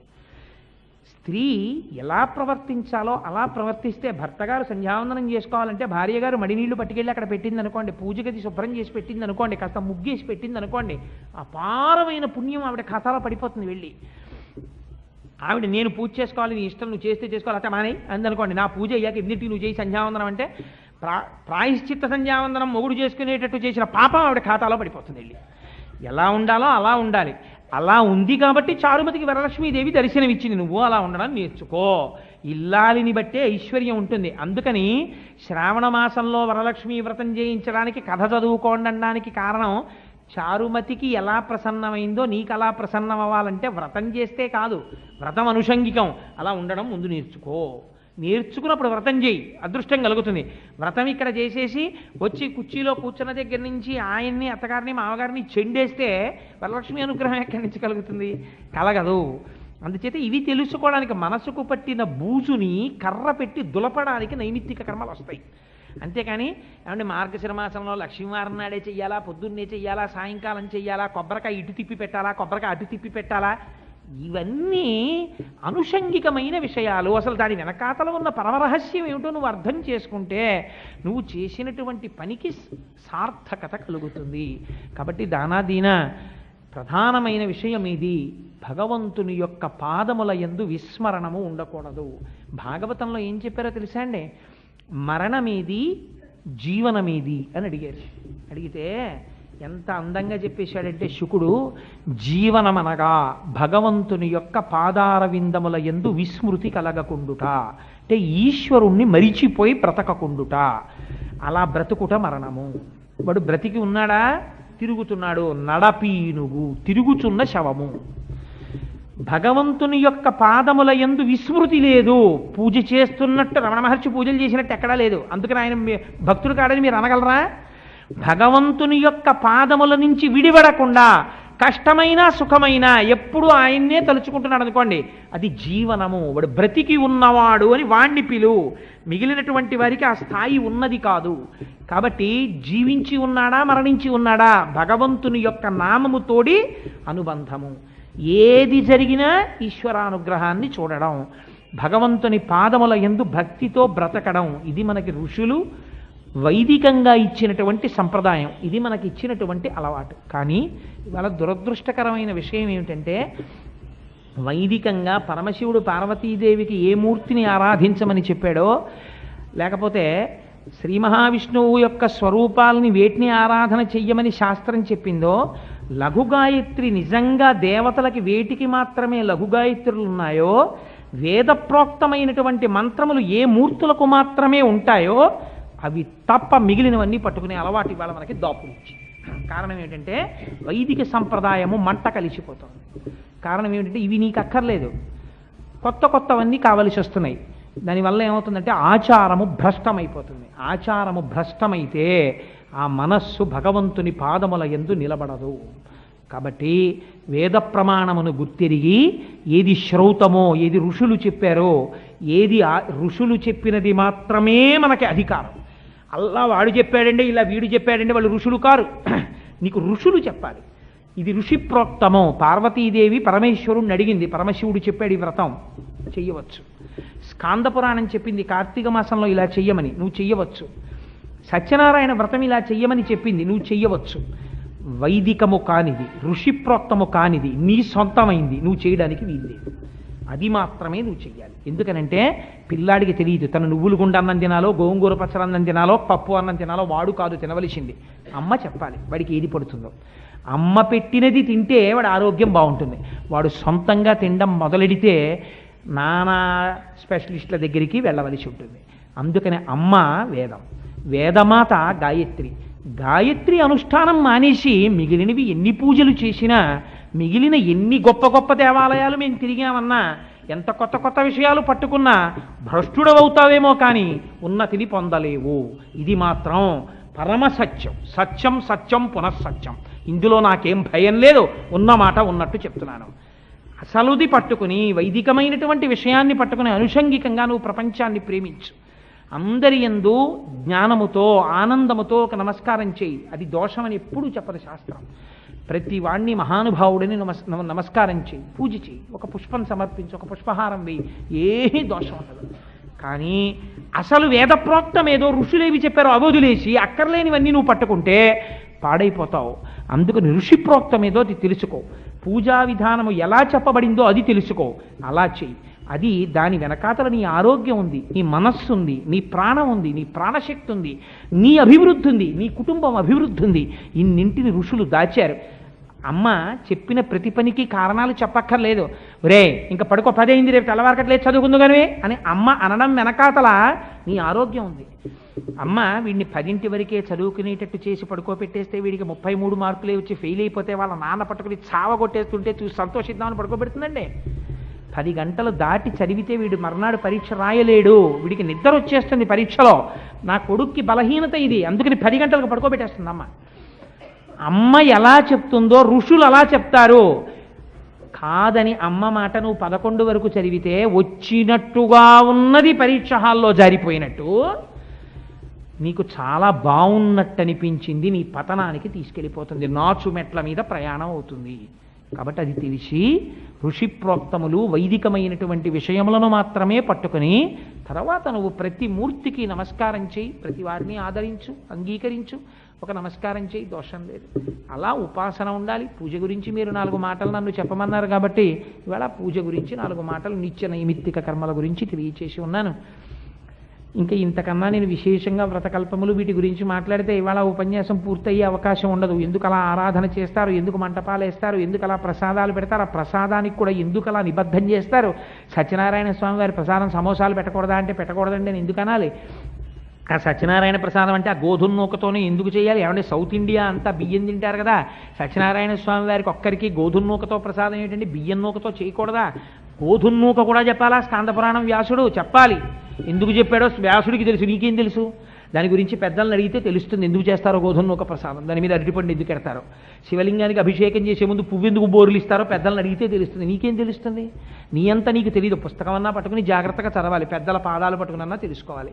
అందుకని ఇప్పుడు నేను ఆ వ్రతకల్పాలు, మంటపాలు ఎందుకు వేస్తారు, ఆ వాహనాలు ఎందుకు చేస్తారు, ఇవన్నీ మొదలెట్టాను అనుకోండి, నిష్కారణంగా పిలిచాము వీడిని అని మీరు బాధపడేటటువంటి పరిస్థితి నేను తేకూడదు కదా. అందుచేత 4 మాటలు నాకు తెలుసున్నవి మీకు తెలియచేశాను. ఒకవేళ అందులో ఏదైనా మీకు మనస్సు క్లేశం కల్పిస్తే నన్ను మన్నించండి. ఇందులో ఆదరించగలిగిన విషయం ఉంది అని మీకు అనిపిస్తే అవి నేను పెద్దలు చెప్పినవి చెప్పాను తప్ప నా సొంత కవిత్వం ఇందులో ఏమీ లేదు. ఆ గొప్పతనం ఏదైనా ఉంటే ఋషులకు పెద్దలకు మాత్రమే చెందుతుంది అని తెలియచేసుకుంటూ, సరే ఒక దశమి మార్గశీర్ష మాసంలో ఇంత మంచి కాలంలో అసుర సంధ్య వేళలో భగవత్ సంబంధమైన విషయం, ఇది కూడా మనస్సు బూజు దులుపుకోవడమే కదండి, ఇది కూడా ఒక నైమిత్తిక కర్మ. ఎందుకు పూజ చేయాలి అని ఇప్పుడు ఇది చెప్పిన తర్వాత రేపు నేను పూజ చేసే ముందు నా ఒళ్ళు దగ్గర ఉంటుంది. ఎందుకంటే నిన్ననే కదా చెప్పొచ్చాను అపార్ట్మెంట్లో, నేను జాగ్రత్తగా చేద్దాం ప్రాణాయామం ఇలా అంటే అలాగా అని జాగ్రత్తగా చేస్తాను, ఆచమనం జాగ్రత్తగా చేస్తాను కదా రేపు చేసేటప్పుడు. అందుకని ఇది నేను కూడా బూజు దులుపుకునే ప్రక్రియే. అందుచేత నాకు ఇంత గొప్ప అవకాశం ఇచ్చిన మీ అందరికీ నేనే కృతజ్ఞతలు ఆవిష్కరిస్తూ, మంగళాశాసనపరై మదాచార్య పురోగమై సర్వైశ్చ పూర్వైరాచార్యై సత్కృతాయాస్తు మంగళం. మంగళం కోసలేంద్రాయ మహనీయ గుణాత్మనే చక్రవర్తితనూజాయ సార్వభౌమాయ మంగళం. ఉమాకాంతాయ కాంతాయ కామితార్థప్రదాయినే శ్రీగిరీశాయ దేవాయ మలినాథాయ మంగళం. కరచరణకృతం వా కర్మ వాక్కాయజం వా శ్రవణనైనజం వా మానసం వాపరాధం విహితం వా సర్వమేత్తక్షమస్వ. శివ శివ కరుణాబ్ధే శ్రీ మహాదేవ శంభో. సర్వం శ్రీ ఉమామహేశ్వర పరబ్రహ్మార్పణమస్తు. స్వస్తి.